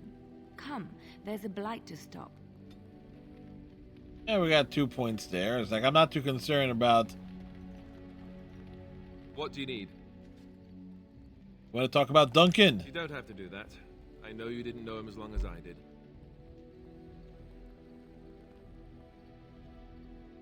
I just thought you might need to talk. I should have handled it better. Duncan warned me right from the beginning that this could happen. Any of us could die in battle. I shouldn't have lost it, not when so much is riding on us, not with the Blight and everything. I'm sorry.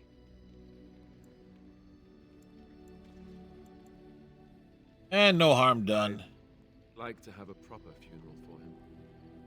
Maybe once this is all done, if we're still alive. I don't think he had any family to speak of.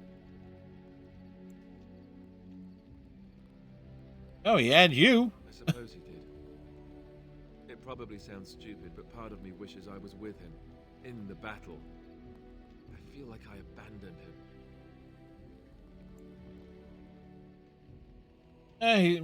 Now I understand completely. I'm a dwarf. We look up to you. It's not like that would make him happier. I think he came from High Ever, or so he said. Maybe I'll go up there sometime. See about putting up something in his honor. I don't know. Dwarves don't practice cremation, do they? How do your people honor your dead?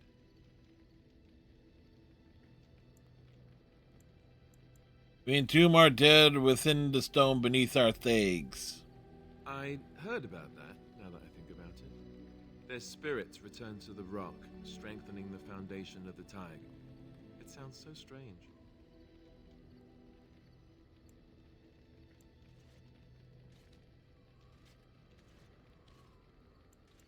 No stranger than burning your honor dead to ashes. I suppose you're right.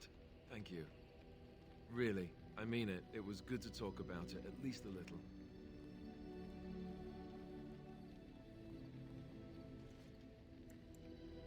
Well, anytime. Then. Why are we stopping?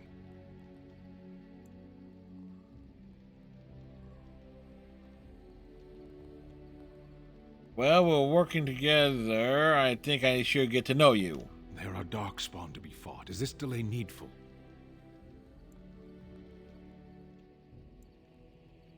What's your hurry? What a strange language you speak. You say hurry, where I would say duty.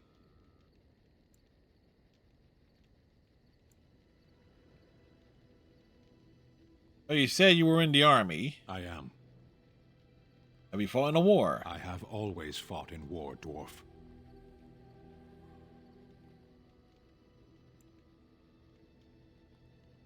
But what do you mean by that? My people have been at war since the moment we set foot in the Northern Islands. So the Qunari don't come from the islands? We do now. Where did you come from before? Somewhere else. Are you always... can you be more specific? No. I was born in Seheron. Of the land we came from, I know nothing, not even its name. I do not see how this matters. Seheron and Parvolan are distant. Ferelden and the Darkspawn are immediate. Are you all right? You were in that cage for weeks. You are concerned. No need. I am fit enough to fight. Never seen a Qunari before. Tell me about your people. No. Ooh. Hey, why not? People are not simple. They cannot be summarized for easy reference in the manner of... The elves are a lithe, pointy-eared people who excel at poverty. A little hostile, aren't we? Many humans have said that to me. I do not understand it.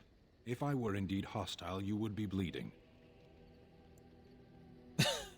So this is you being calm and helpful. Couldn't you tell? You know what? Just follow orders. You'll do fine. As you wish.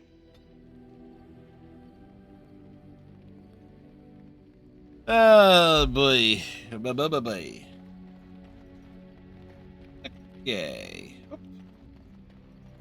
Also gotta check on the babe. Again.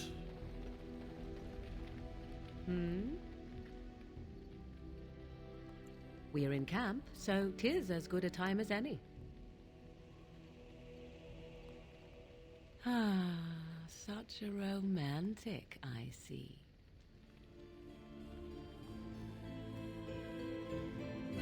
You know what? Take every moment.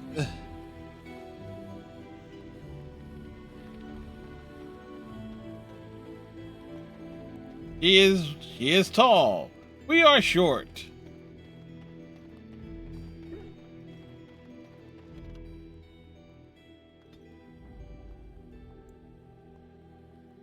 Yes. Indeed.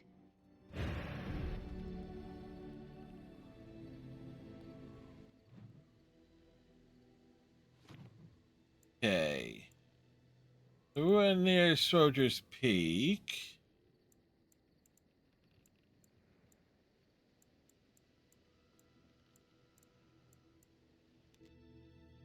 You know what? They were here.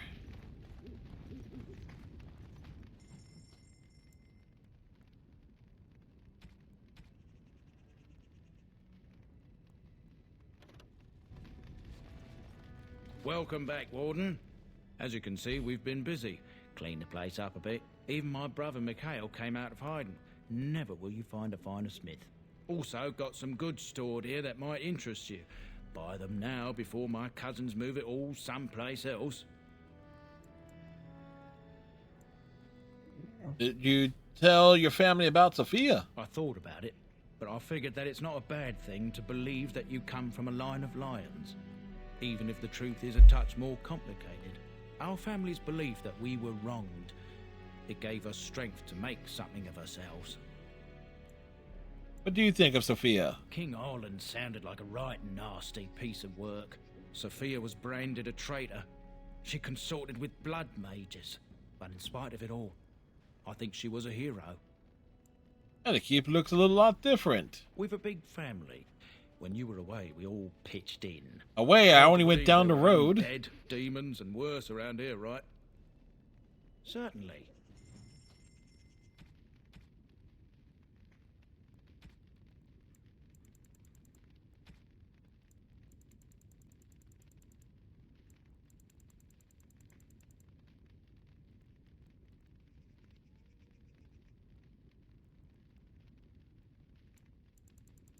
Do.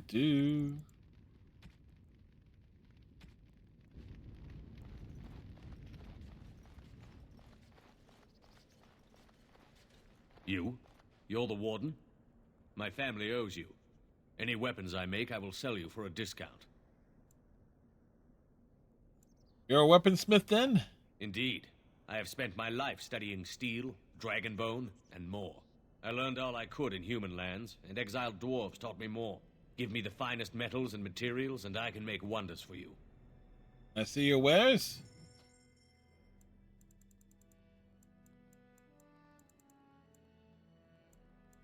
Okay, did we have...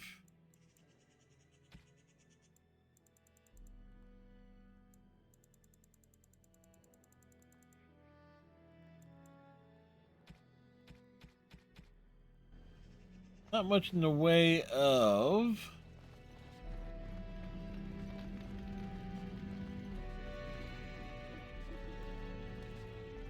And there was not much in the way of other stuff there.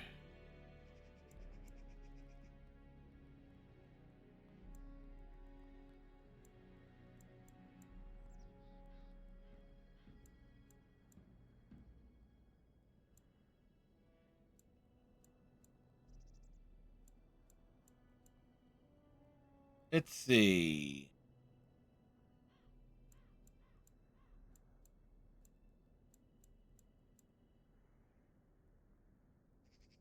one should we head towards?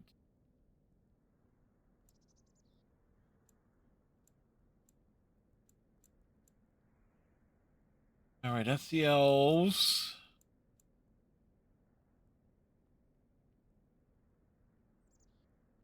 Okay, one I don't want to risk to adding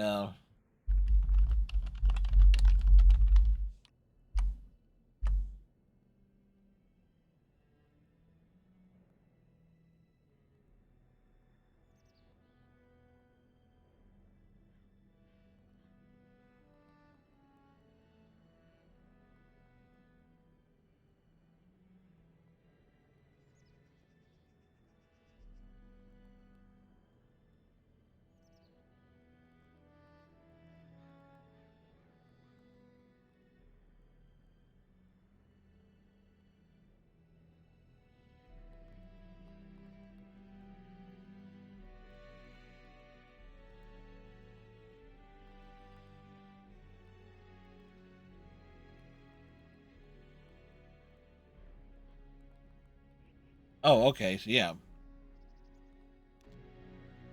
Go ahead this way. I had to make sure. I was like, wait, what was this quest again?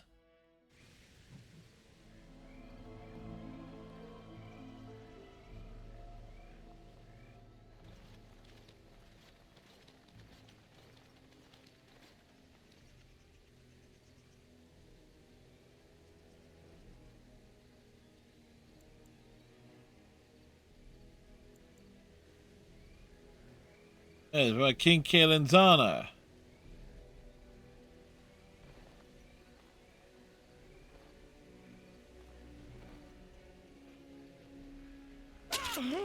Well, we were a bit too slow there. Time for more practice.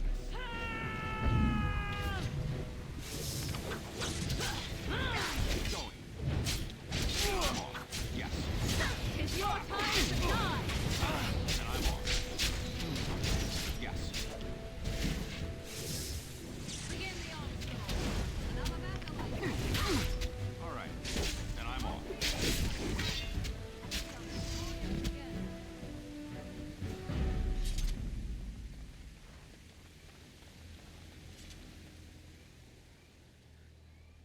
Yep. It's Eric Morange, a member of the Kaelin's Honor Guard.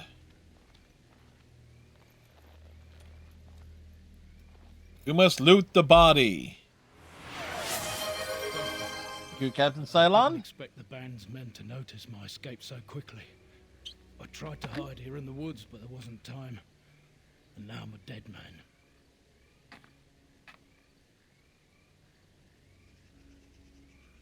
What do you mean there wasn't time? There in Ostagar. You know how things went.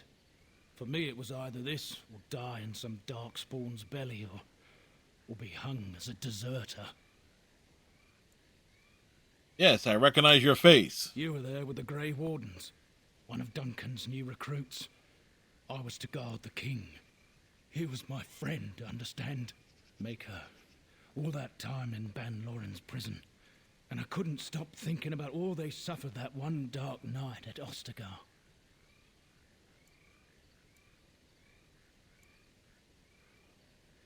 Yeah, we don't always get to choose our deaths. No, perhaps not.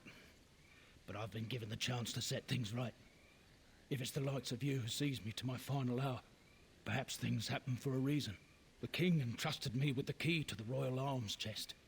If anything were to happen to him, he said, it was vital I deliver it to the Wardens. This chest important. The royal arms chest. It's where Kaelin kept his father's sword. The one he always said he'd slay the archdemon with. More than that, there was a secret compartment where he kept documents concerning his dealings with Empress Selene and the Orlesians. You still have this key? The Maker has a sense of humor, doesn't he? I suppose it's for the best, however. Had I kept it, it would be in Ban Loren's hands by now. Why am I not surprised? Is there someone else we should be bringing back from the brink of death instead? I was afraid. I thought I would lose it on the battlefield, so I stashed it in the camp. Please, it's probably still there. Where?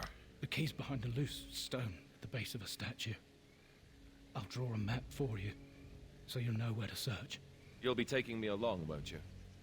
Call me sentimental, but I left behind some dark spawn that really deserve a sword through the middle. It is vital that the king's documents do not fall into the wrong hands. As for Marik's sword, it is too powerful to be pawed at by those monsters. Same for the king's other arms and armor. And if you happen to find Kaelin's body, see it off. He was our king. He shouldn't be left to rot amidst the Darkspawn's filth. Oh, guess we're going back to Ostgard. Alright.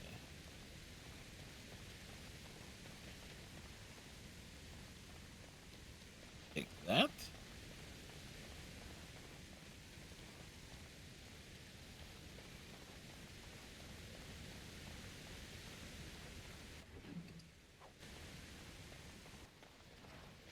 This.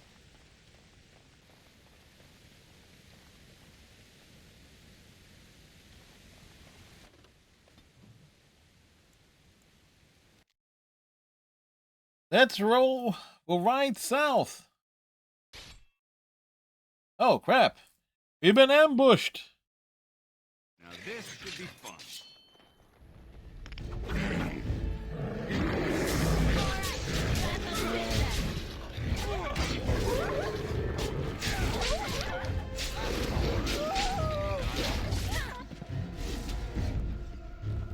Oh, that was something.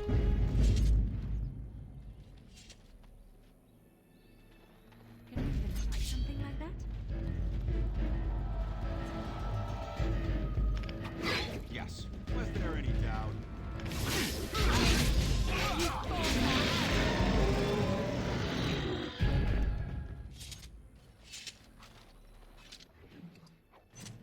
All right, Drake scale armor.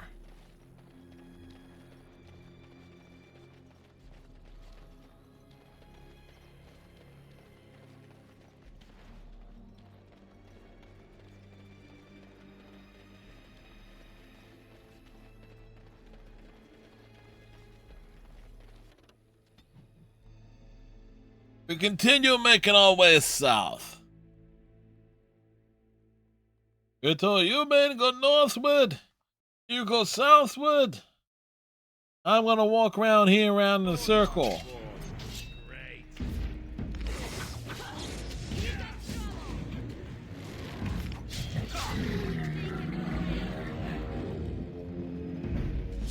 You've got to hand it to the Darkspawn. They sure know how to make a place feel desolate.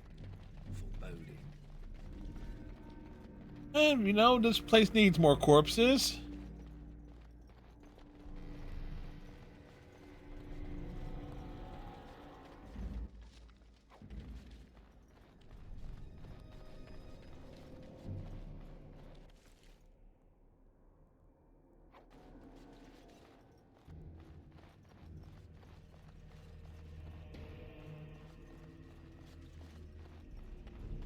More foul darkspawn. Yes, more of them.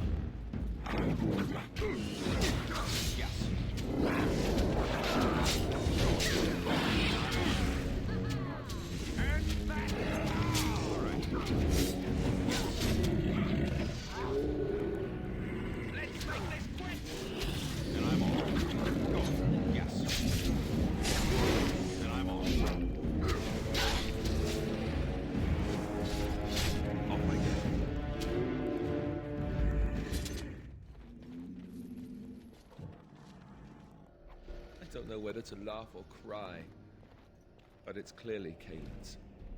There can be no doubt.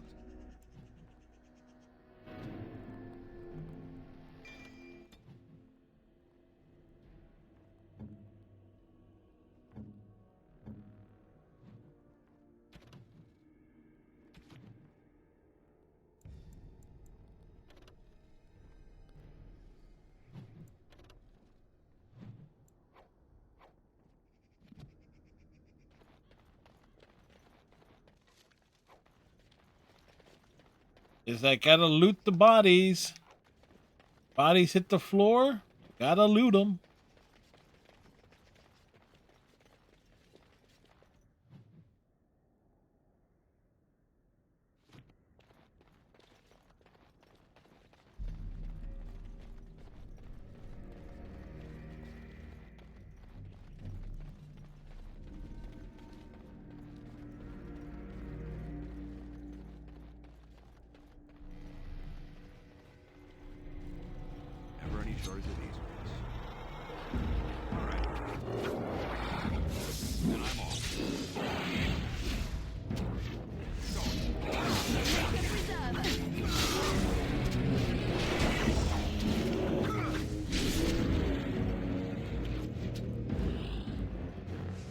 Run over there!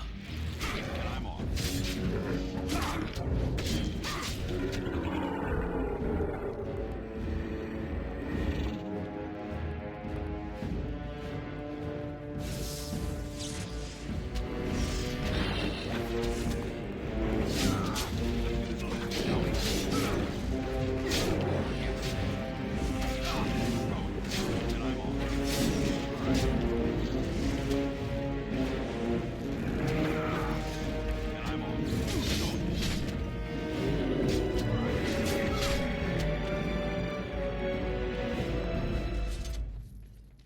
Alright.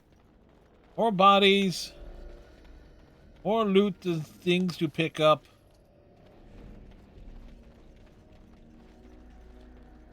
Allow me. I could do that for you. I finished.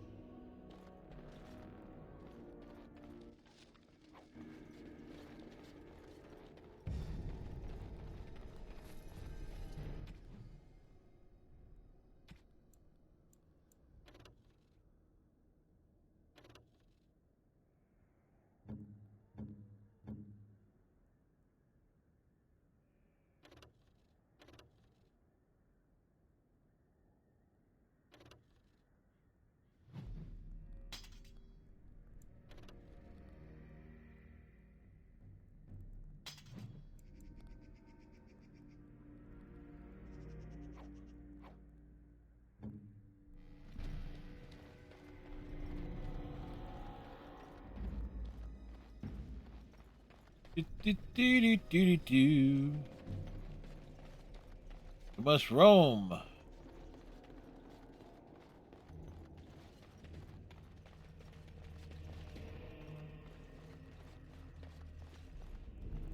Look over there.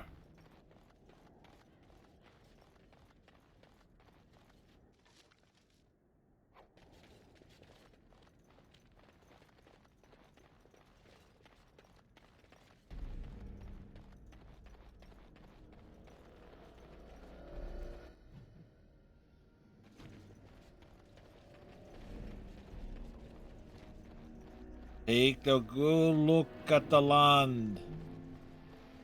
Make a preserver. Where'd he come from? And he.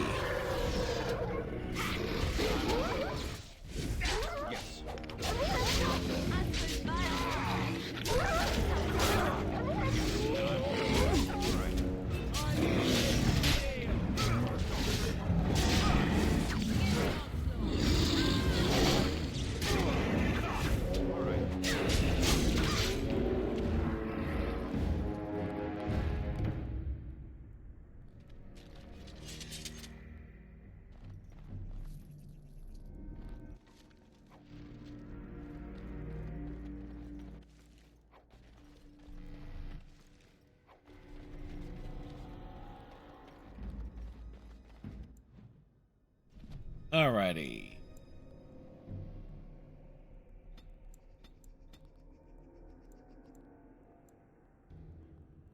Blood Fury.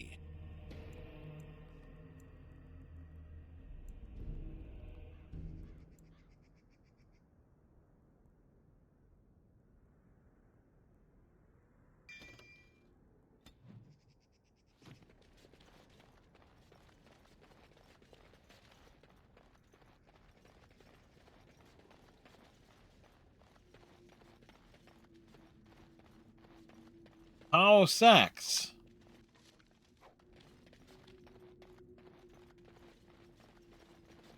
Found a door.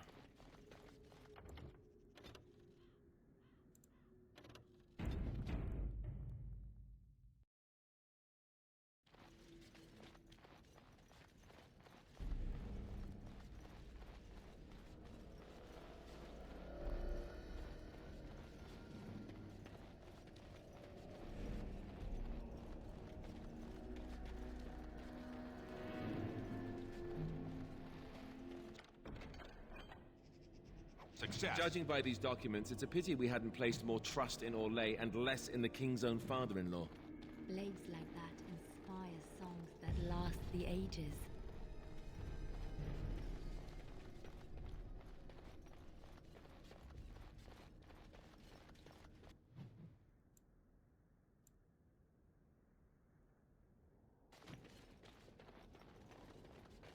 All right.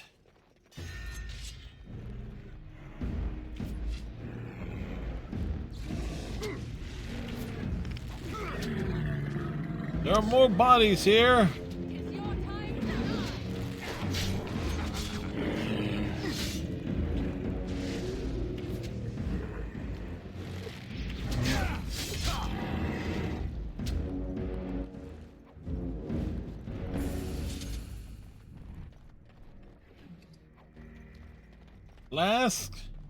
Blast.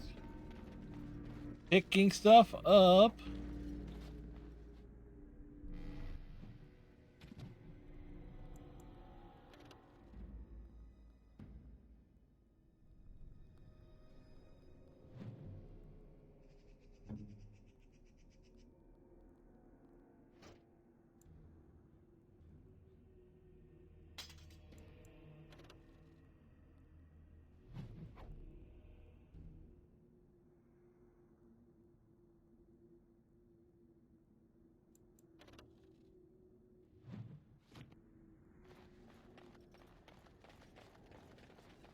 And make sure they get like the...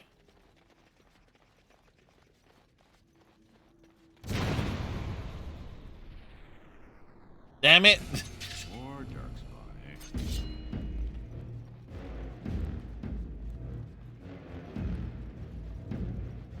All right. Then I'm off. All right. Yes. Then I'm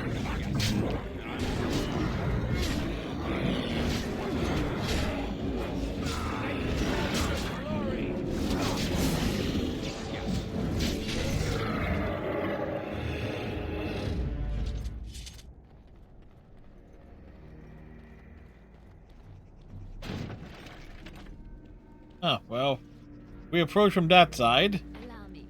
I could do that for you. It's done.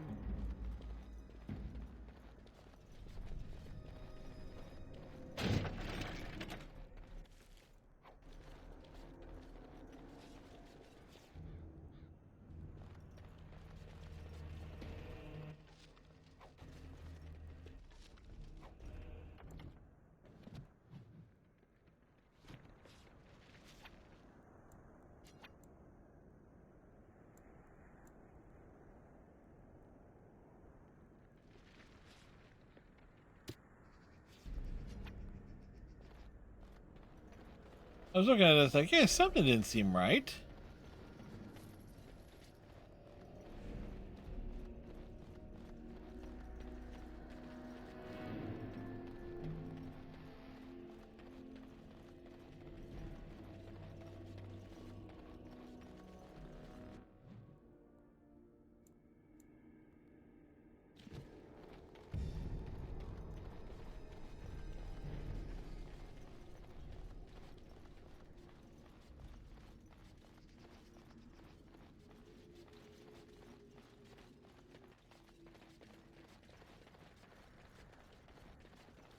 Like, walk this way. Yo, we found the king. You know, they say it's good to be the king. But, I don't think so in his case.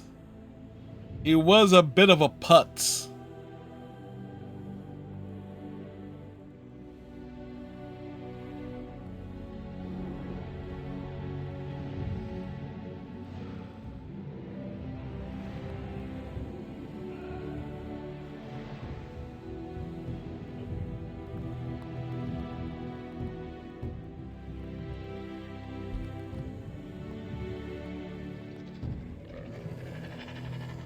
And then there's this asshole.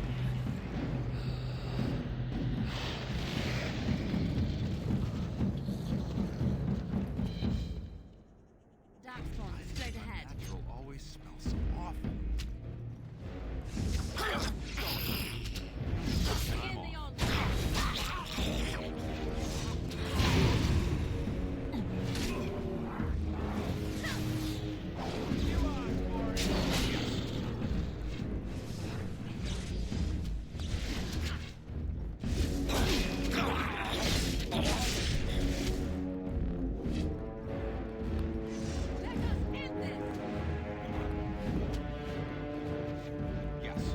Stab, stab, stab.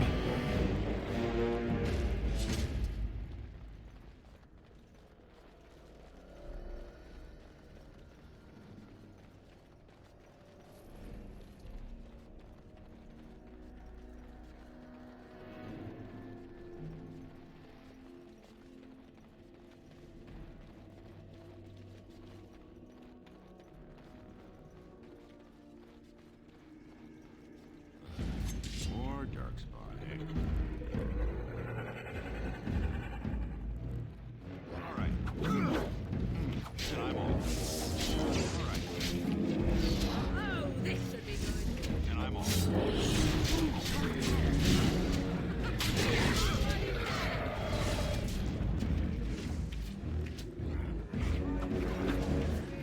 Yes.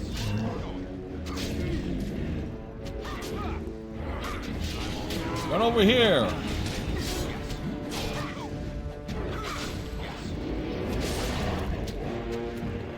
Oh, he lost his head.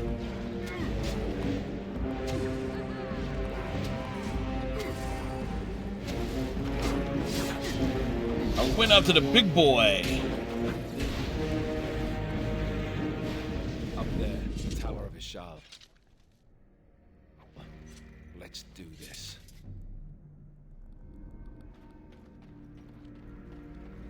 Well, before we do,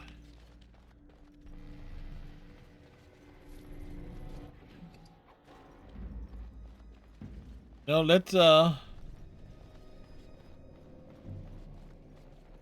make sure we look around, loot the bodies, take anything that can be sold.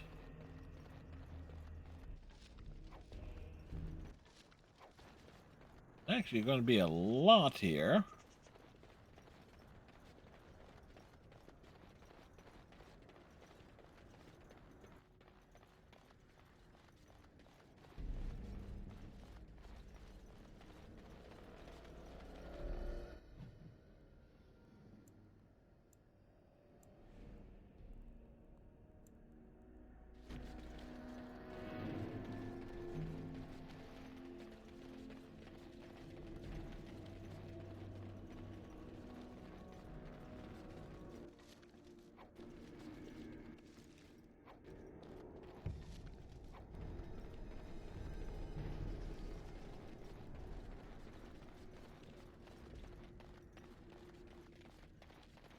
We're running around. Trap right ahead.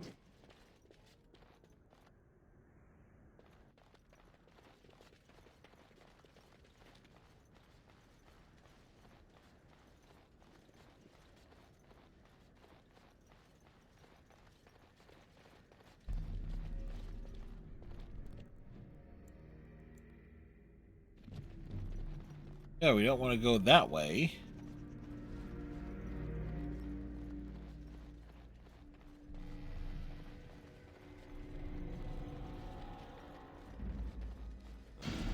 More darkspawn, eh?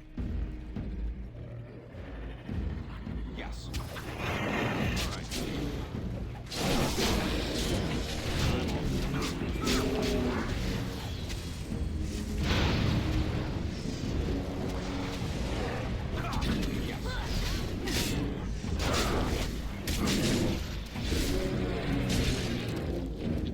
Oh, he lost his head.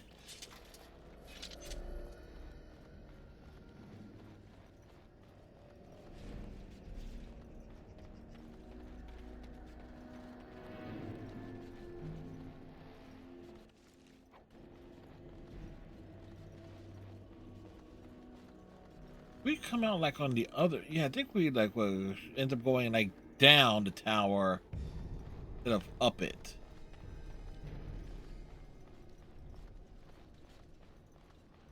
Aha. Knew there was something else here.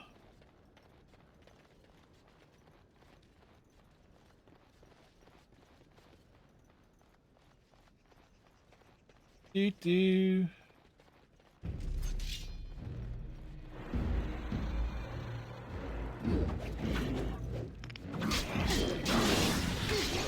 Oh, you're a general?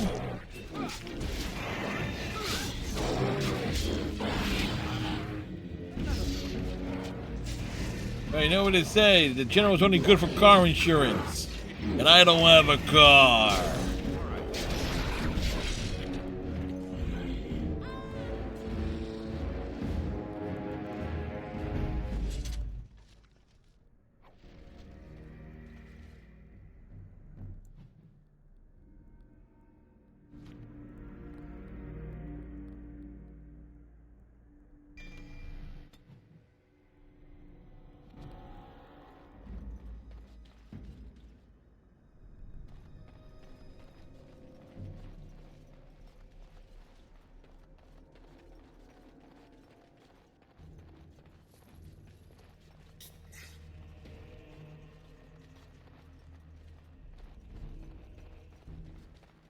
Keep a...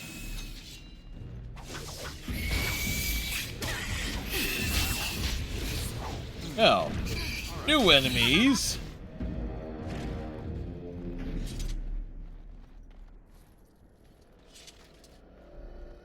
New enemies, just like the old enemies. Pain in my ass.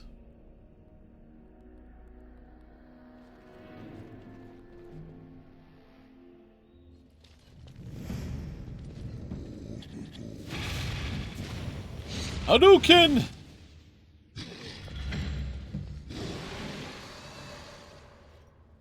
I see them. Darkspawn. All right. I'm on.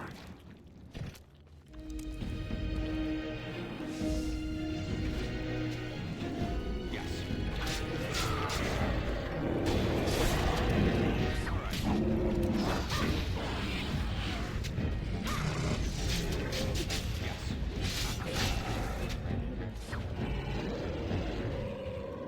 Alistair once again steals my glory.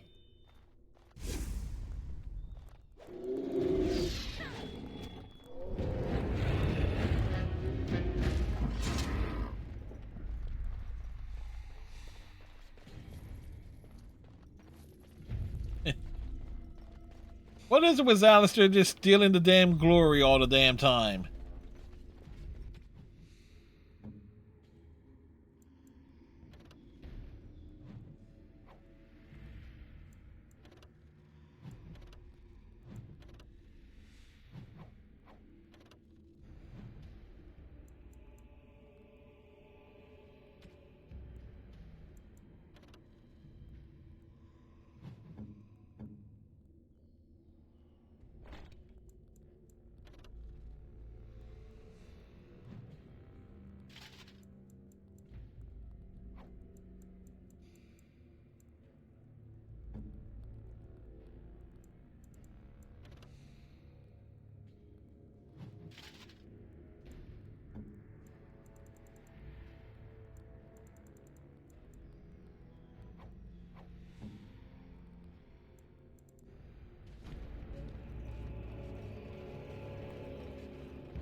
You picked up a little shield.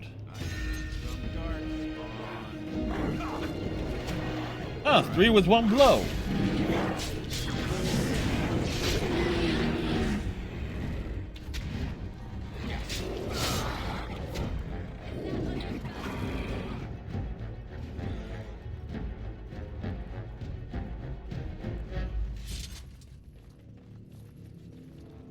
Pick up the stuff. There was a dog there. Huh. Why would there be... Some dog ate some arrows?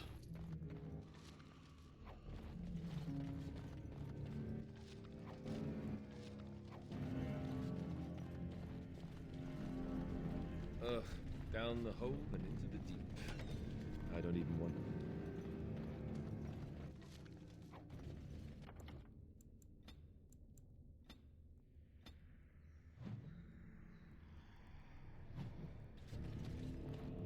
Da-da-da.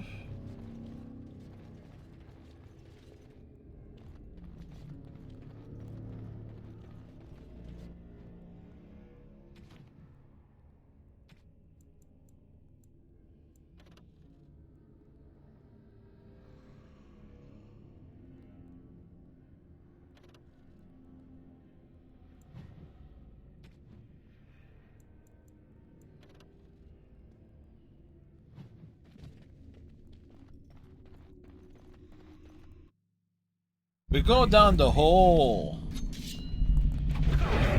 All right.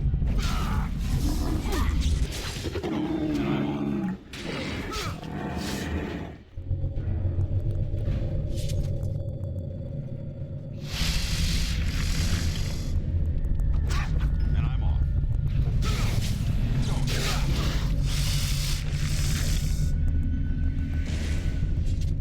Big spiders.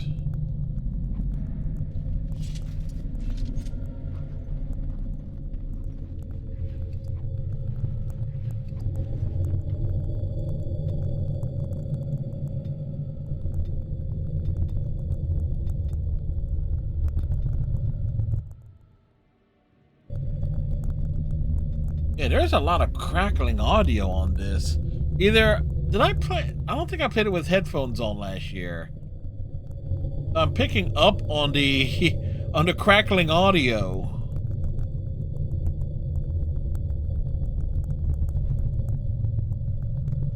This game, which is just maddening, this area.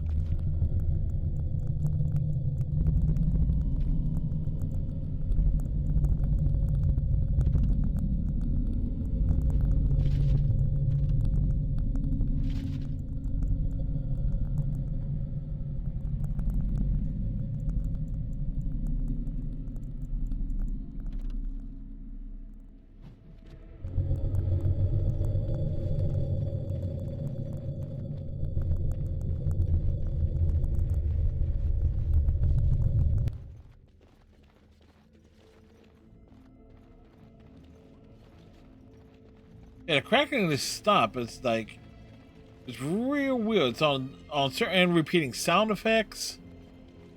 Yeah, remaster of this game would definitely be, very much desired.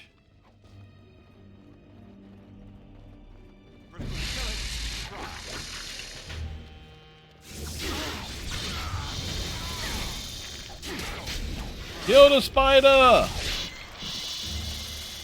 Spider? I hardly knew her.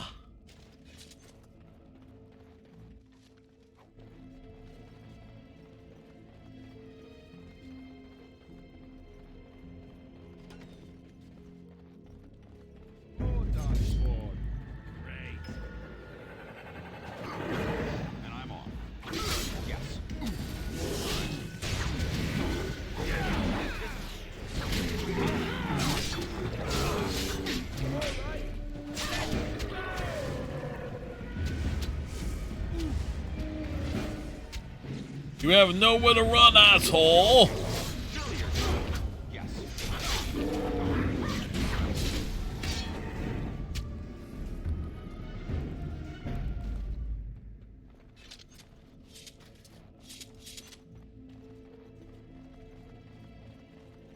Right.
We've been ambushed by the spiders who came down beside her, asking about our curtain way.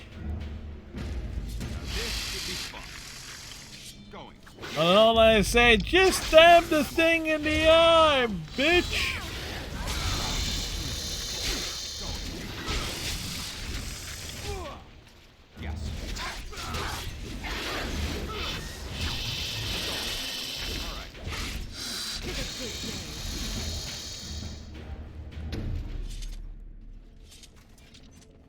Allow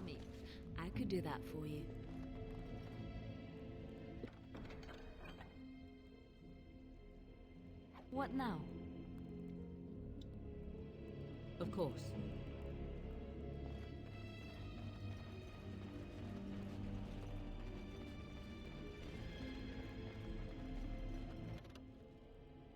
We go forward.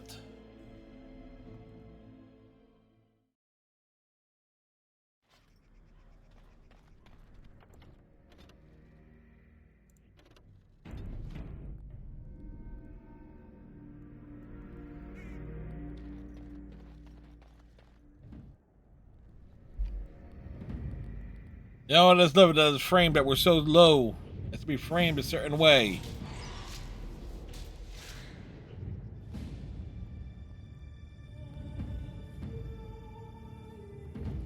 And then there's this little asshole.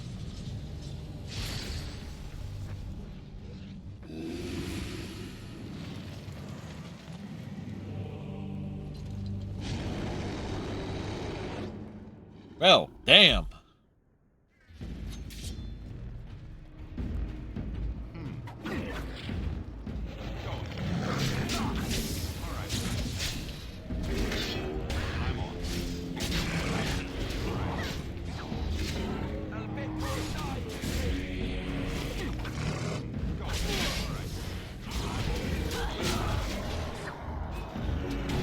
Oh, it's dead.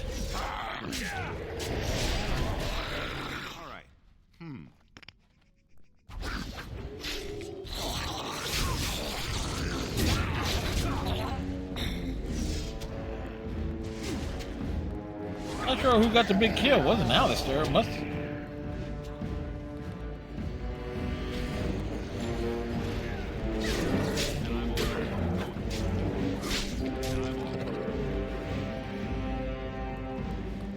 Get the corpse. Hey.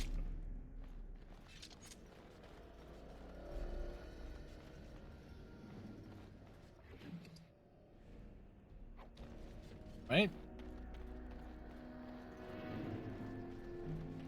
Duncan stuff.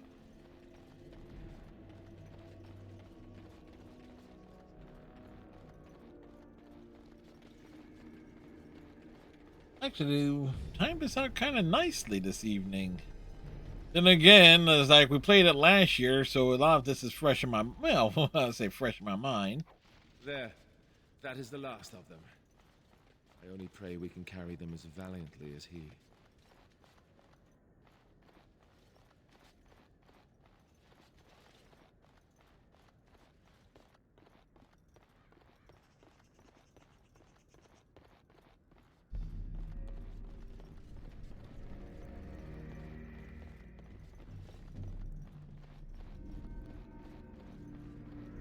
Ba-ba-ba.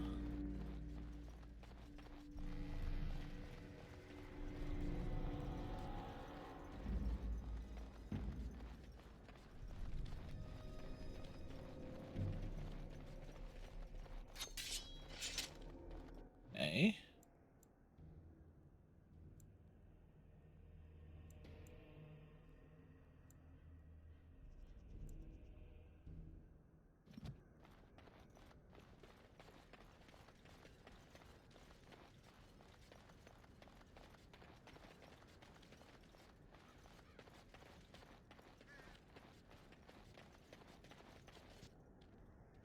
Well, we walk back into the tower.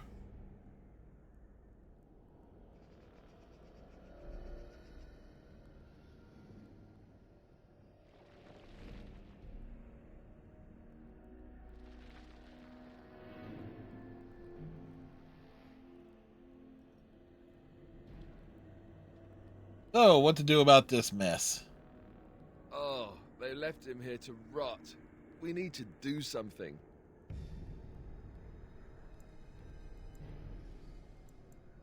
Well, he's of royal blood, right? Well, light him on fire. He was a good man who hoped too much and died too young. He deserves what little honor we can afford to grant him.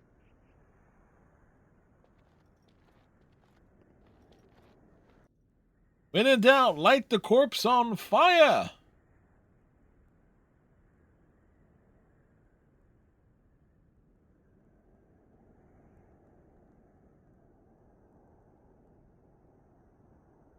Our beard has sunken into our chest.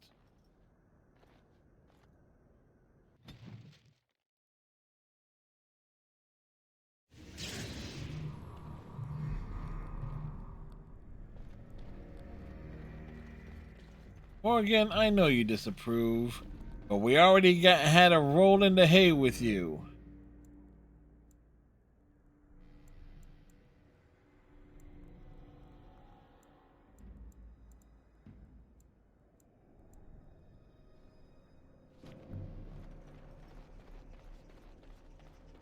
I can't help but... Oh, wait.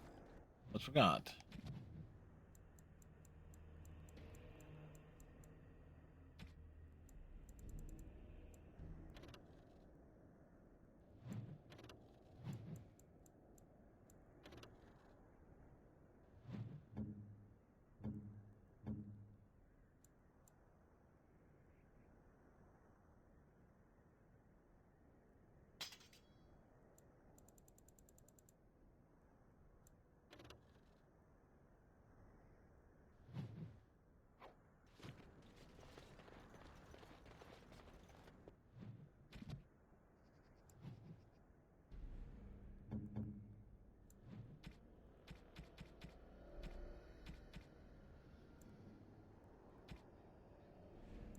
Where's the key? Where's the mage's chest?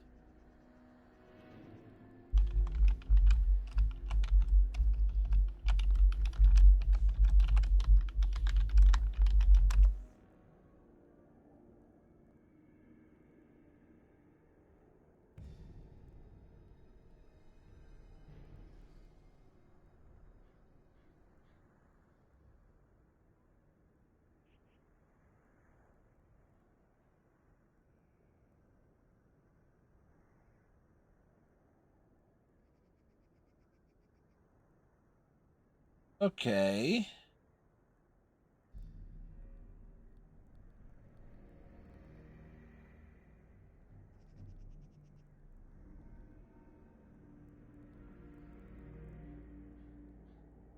Circle of Magi.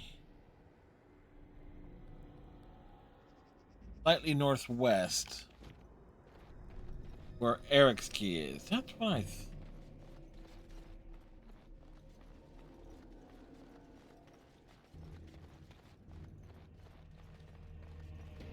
Unless we had Liliana, you know, open it illegitimately, it'd be like some extra goodies.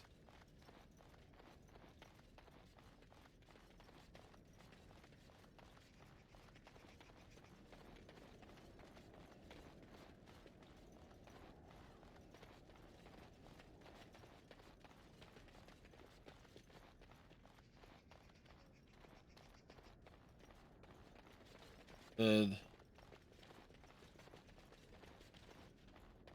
Ah.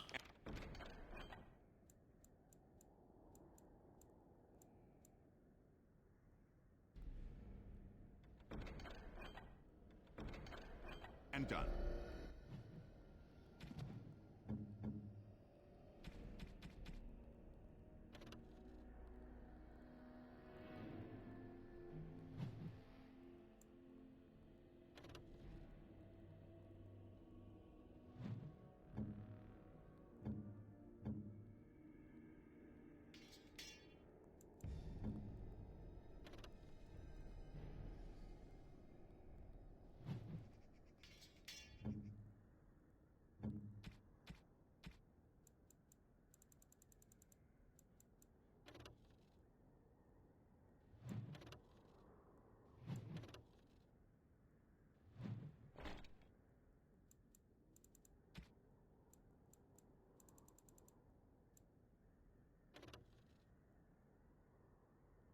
Do...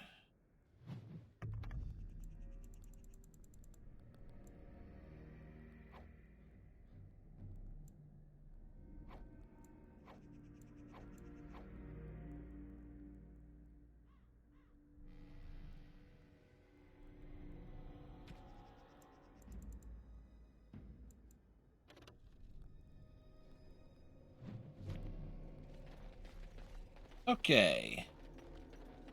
So, We made sure to find...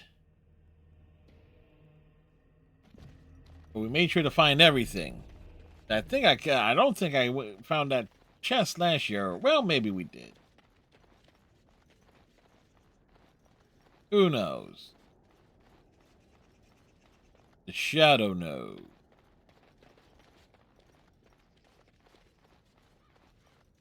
Hey, look, more stuff.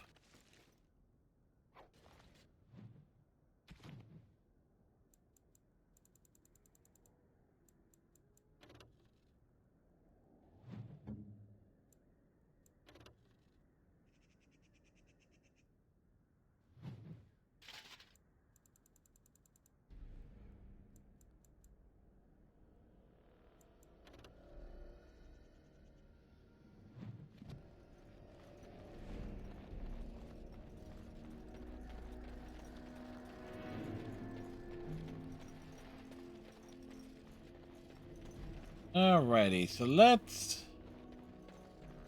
head out. We'll walk out. One simply does not warp out of Ostergard. Oh, wait. That didn't mean one simply does not walk out of here.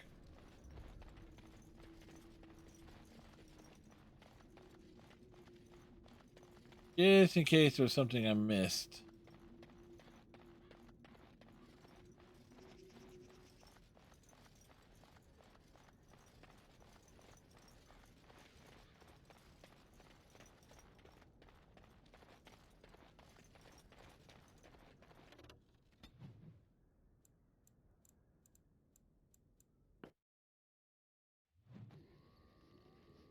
Back to camp. Look at what your fool dog placed in my pack. He wags his tail. A putrid, half-eaten hare is not something a woman wants to find in her unmentionables. You and him, does that mean you have to go without?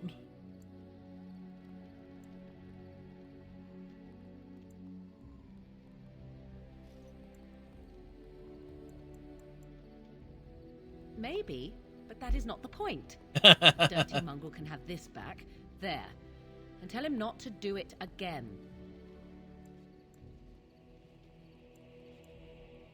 You heard the lady. I don't want it, you worthless fur bag.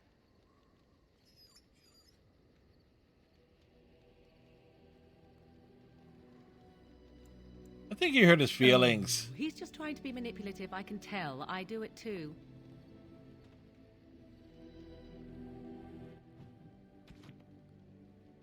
Okay.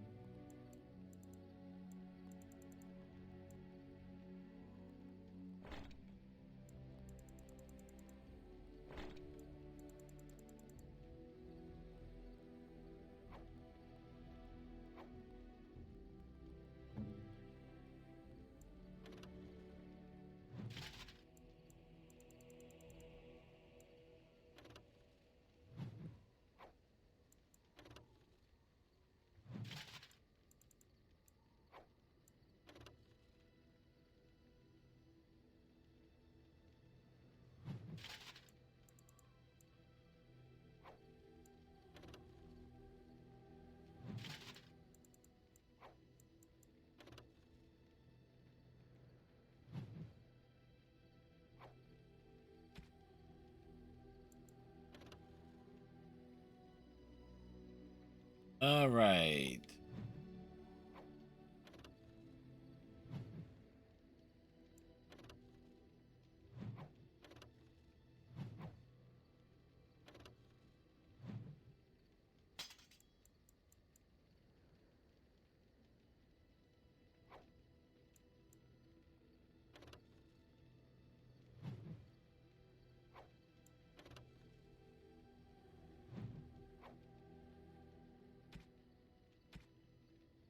I know at some point we will have to bring Sten along.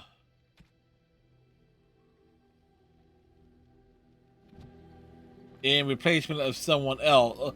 Yes, like, I know we can't take, for some of the stuff we have to do, we won't be able to take Wynn or Liliana on the Andraste stuff. You and your friends are formidable folk, indeed. It's good to have you along on the road. Oh, nothing so unusual and so interesting as you and your companions, I'm sure. Dwarven merchants are common enough on these roads, aren't they? I'm sure you'll be pleased with the goods my boy and I have collected, and with your discount. Actually, I forgot. Enchantment? Enchantment!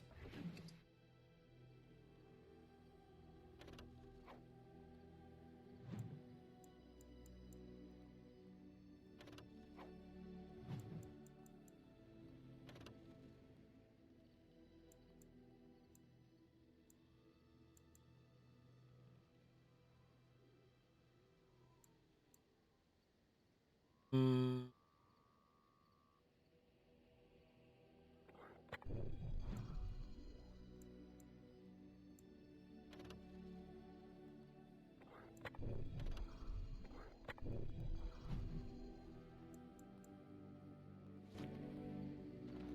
Something you need? I'm sure either my boy or I can help you out. I'm sure you can. I'm sure you'll be pleased with the goods my boy and I have collected, and with your discount. Yes, we'll be more than pleased.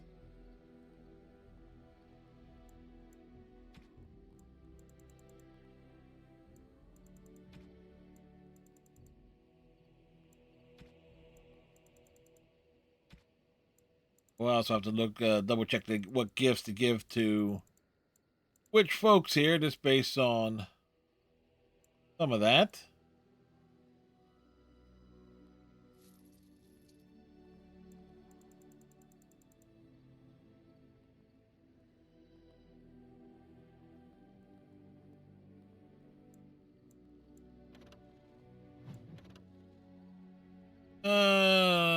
A rogue woman. Yeah, I have to.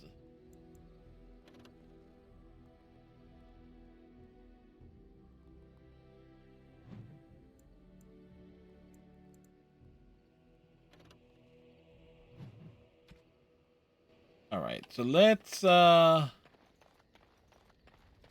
Aquastin? Yes. What were you doing in that cage? Sitting, as you observed. That's not what I meant. It's what you asked. You don't like me much, do you? Warden, if I truly disliked you, I would leave. That I am still here, you may interpret however you choose. Are you going to answer my question? I did. Parshera, was there anything else? I wanted to discuss something you mentioned. Speak, then. Then I suggest we move on. Yes. I have a question. I am hardly surprised. Why did you come to Ferelden? To answer a question. What was the question? The Arishok asked what is the Blight. By his curiosity, I am now here. Oh, what's an Arishok? The one who commands the Antam, the body of the Kunari. Did you find an answer to his question? A portion of it. What was the answer? Were you not at Ostagar when the army was overwhelmed? That is your answer. Dude, don't look down on me. Why would the Kunari care about the Blight? Why do you? It could destroy the world? Do you think the Kunari live on some other world, then? Okay, fine, let's drop this for now. Parshera, was there anything else? Let's go. As you wish. What do you need? Ask away. What can a Templar do exactly? Essentially, they're trained to fight. The Chantry would tell you that the Templars exist simply to defend. But don't let them fool you. They're an army. The other main purpose for a Templar is, of course, to hunt mages. To that end, we train in talents that drain mana and disrupt spells. So, couldn't others learn these talents? Perhaps, but there usually isn't much of an opportunity. The Chantry keeps a close rein on its Templars. We are given lyrium to help develop our magical talents, you see. Which means we become addicted. And since the Chantry controls the lyrium trade with the dwarves, well, I'm sure you can put 2 and 2 together. Yep.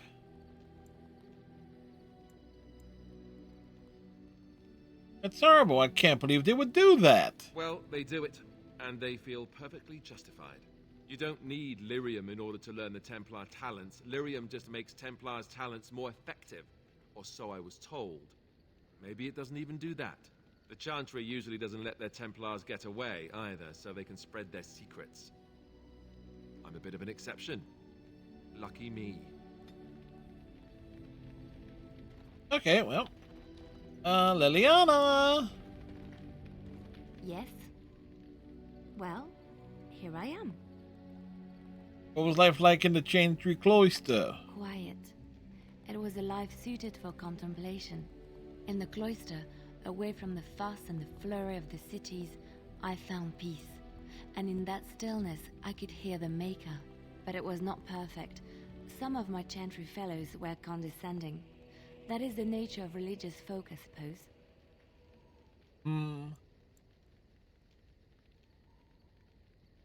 How so were they condescending? About my beliefs, that the Maker reveals himself in the beauty of his world, they treated me with disdain. They want to believe that he's gone, so that when he turns his gaze on them, it means they are special, chosen. He cannot possibly have love for all, the sick and the weary, the beggars and the fools.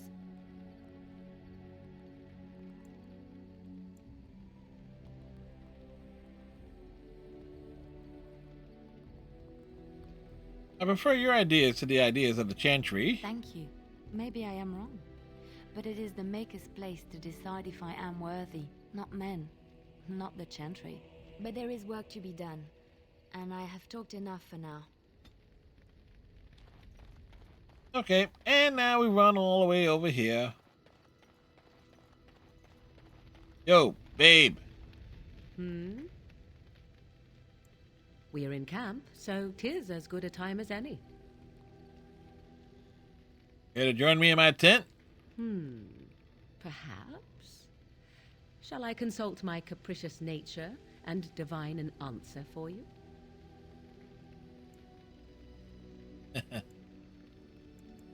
Could you? Too kind of you. I am to be indulged. How exciting. Hey, Let me Striker. think. Very well. It shall be as you wish, voracious as your appetite may be.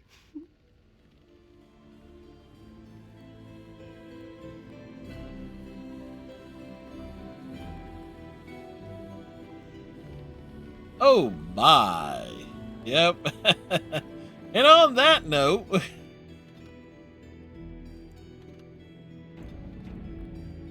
well, this was a solid evening. We knocked off, what was it?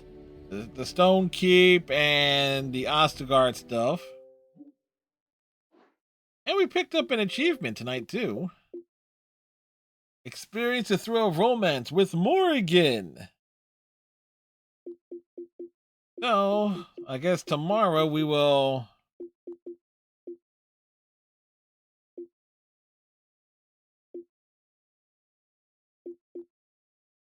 Well...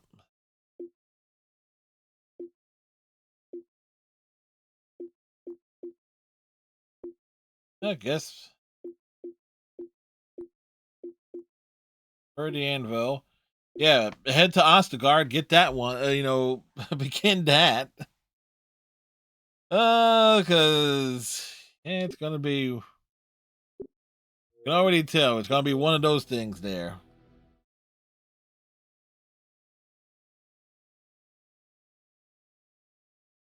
No, but it is weird that we have the constant audio crackling. I mean, I hear it in the headset itself.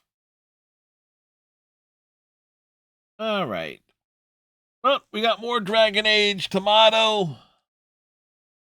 Wednesday, we got Anthem. Dragon Age on Thursday. Boy, my hair. Whenever I take that headset off, the hair gets, like, more unruly. And, of course, was it Dragon Age Thursday, Persona 5 on Friday, Dragon Age on Saturday, Persona 5 on Sunday. Those are upcoming streams. It'll be interesting to see like how much we can and knock out with. Like the other big thing is to get the our dwarf warrior up to level 20. Let's see who's doing stuff on this very chilly evening. Samael is doing stuff. We'll head over there.